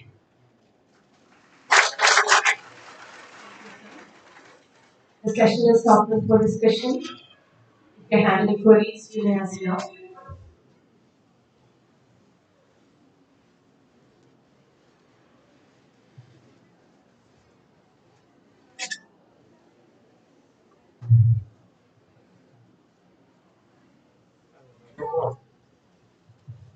Yeah. Whether courts should be given rights to recall elected members, whether it will be a good idea to give courts. Yeah, you have raised a very good question. I should appreciate you for raising such a question. If I have to explain democracy for answering your question, there are two different kinds of democracy. One is direct democracy and the other is indirect democracy. In a direct democracy, our rulers are elected from amongst us. We have a right to recall them at any point of time. When they are not acting in accordance with the promise, when it is not capable to instill confidence on the people, when the performance of duty by the elected representative is not in a manner to enjoy the confidence of the voters in a constituency, there is the process of recall.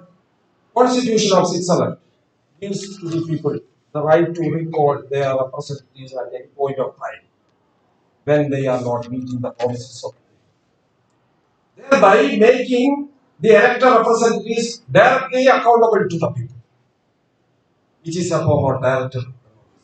At any time you can recall your representative and elect another person as your representative to sit in Lok Sabha or in state legislative assembly. Switzerland has that practice. But we have indirect democracy. We are electing our representatives to the Lok Sabha as well as to the legislative assembly, And from among such elected persons, there is a council of ministers who owe their responsibility to the Lok Sabha. And Lok Sabha is a body which has directly elected representatives. Council of Ministers' collective responsibility is not to Rajya Sabha, to the Lok Sabha for the reason that Lok Sabha is the chamber that contains directly elected representatives. But in a way, the fear or apprehension of the people that a candidate, chosen candidate, is not meeting their requirements is safely secured by the constitution for the reason that our election to elect representatives to the Lok Sabha or Legislative Assembly is only for a limited period. For a period of 5 years, within which period they will have to answer before the electorate. If they have taken good decisions, they have enacted good laws, they have initiated good policies that would be accepted and saluted by the people. On the other hand, if they have acted contrary to the wishes and aspirations of the people, they will have to answer.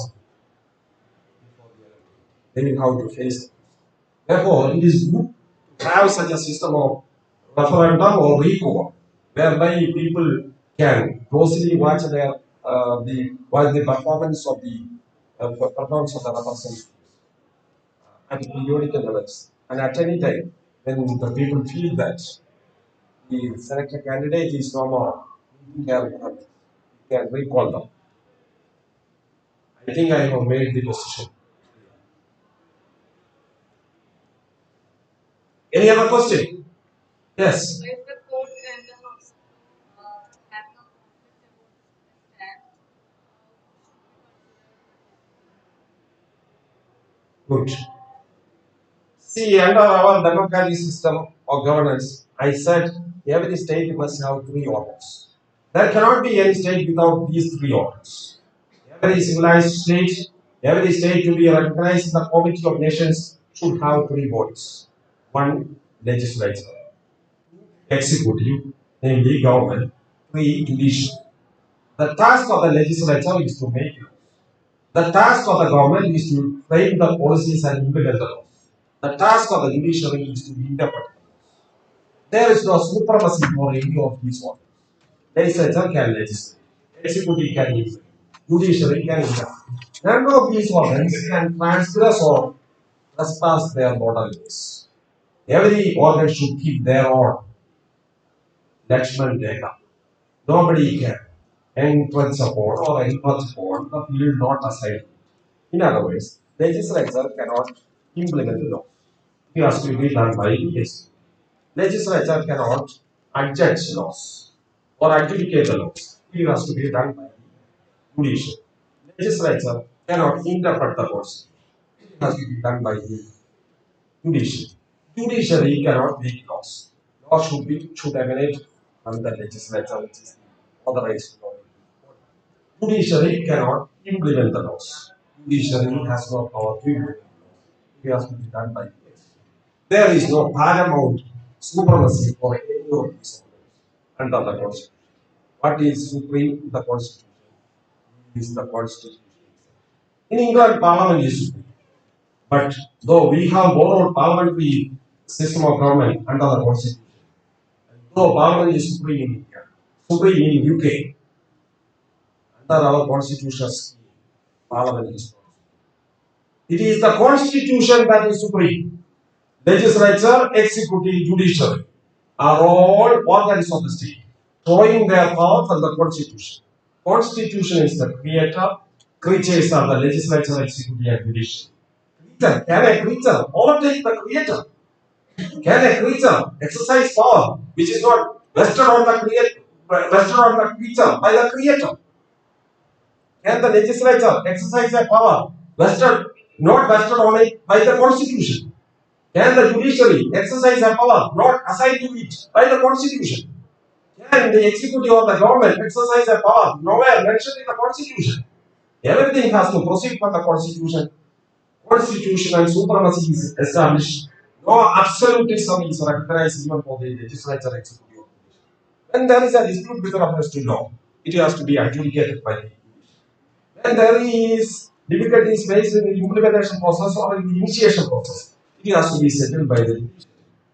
But judiciary cannot make laws. Judiciary, though directions have been issued in some cases, which may appear to be laws in favor of, which may appear to be exercises in the form of lawmaking. Still, it is only a stopgap arrangement, temporary patchwork exercise to fill the vacuum, and it cannot be regarded as a lawmaking. That is, furthermore, for the reason that under our constitution scheme, judges are not elected representatives. They do not enjoy the will of the people. Democracy, or the strength of the democracy is determined upon the will of the people. Will of the people is demonstrated through the election. They house and their representatives to parliament and legislature. And they have to, our chosen representatives, how to make laws. They are accountable to the people. Judiciary is accountable to the constitution. But can we say that judiciary is directly accountable to the people? It is expected to be accountable to the people because of the reason that in a democracy there are different organs. Democracy is the best form of government. Cannot be said. Democracy is a modern form of government because it consists of the representatives. The best form of government may be Plato's philosopher king or dictatorship of the proletariat. But democracy is a raw model of government. In a democracy, democratic institutions, there are different democratic institutions. Democratic institutions may misuse or abuse their powers. For misuse or abuse of powers, the attempt should not be to avoid democratic institutions, but to minimize abuses. Remedy lies in not avoiding democratic institutions, but remedy lies in reducing the abuses to the minimum level. Therefore, democratic institutions should function in such a manner showing reverence for the constitution and constitutional entities. Every democratic entity, whether it is legislature, executive, judiciary, or press, should act with the responsibility, constitutional responsibility, showing their due reverence and respect for the constitution and for the rights which it intends to secure for the citizens. So there is no paramountcy which can, or supremacy which can be claimed before in favor of any organ. That every organ acts as a check on the exercise of power by the while by the giving pressure. Anything else? So what have you understood about democracy? Please at least remember this. Abraham Lincoln's story of democracy. Democracy is not the best form of government, but it is the model form of government. It is the model form of government because the fact that it consists of people who are directly elected by it. It is a government of the people, by the people, for the people, and for the welfare of the people. Anything else?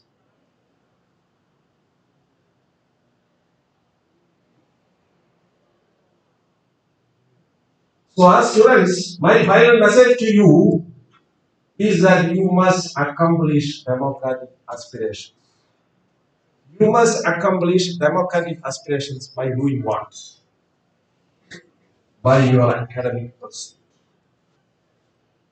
The purpose of education is not merely employment.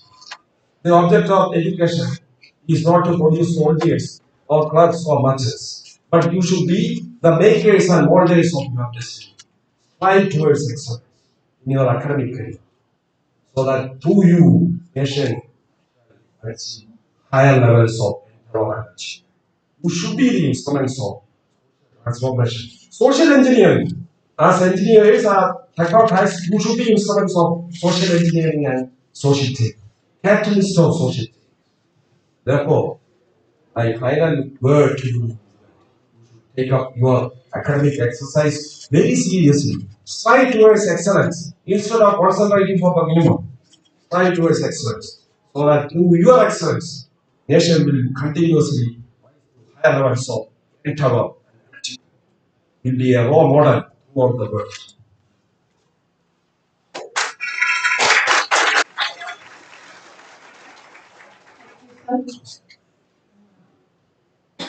Doctor Pauline Mathew Murickan അവർക്ക് നമ്മുടെ കോളേജിന്റെ ഒരു ഉപഹാരം നൽകുന്നതിനായി നമ്മുടെ vice principal doctor Jasmine P A ക്ഷണിക്കുകയാണ്. Please.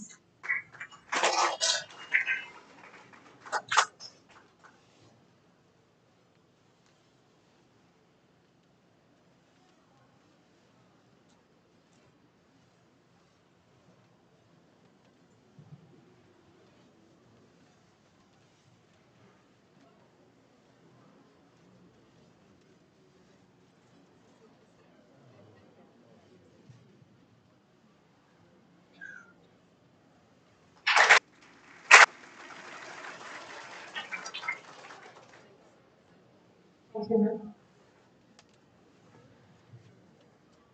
Now we call upon Dr. Nisha Anthony, Joint Coordinator of the Research Promotion Council, for the vote of thanks. Good afternoon, all. Respected dignitaries on the dais and off the dais, and my dear students. Thank you is such a prayer that cannot be seen or touched. It must be felt by heart. I feel honored and privileged to get the opportunity to propose a word of thanks on this occasion. Today, as part of 75 years of India as a democratic republic, MES College Maranathalli is privileged to host a national seminar in association with Maharajas Government Law College. On behalf of Parliamentary Affairs Club and Research Promotion Council, I extend my heartfelt thanks to our speaker of the session, Dr. Polly Matthew Murugan. Despite of his busy schedule, he has accepted our invitation and enlightened us with the vast knowledge on the relevance of media and judiciary in sustaining democracy. Thank you, sir. I extend my sincere thanks to our principal, Dr. Ajins P. Mohammed, and Vice Principal, Dr. Jasmine PM, for their guidance and support for the program. Thank you, Madam Sir. My sincere thanks to Ansia Miss for welcoming the gathering. Thank you, ma'am. An event of this dimension cannot happen overnight. The wheel starts rolling months in advance. We are fortunate enough to be backed by a team under Parliamentary Affairs Club and Research Promotion Council. Heartfelt thanks and appreciation to the entire team. The success of the seminar lies when we have an audience to hear out. If time is money, then today you all have spent million for us. Thank you all dear students and faculties for being a wonderful audience. Thank you. Thank you all. The next session starts at 1:30 p.m. and leave your time. Thank you.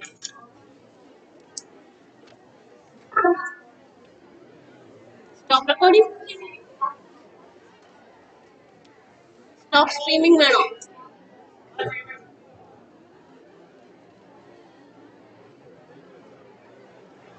You will not be able to reconnect. അത് ഇപ്പൊ of ചെയ്യുന്നു camera.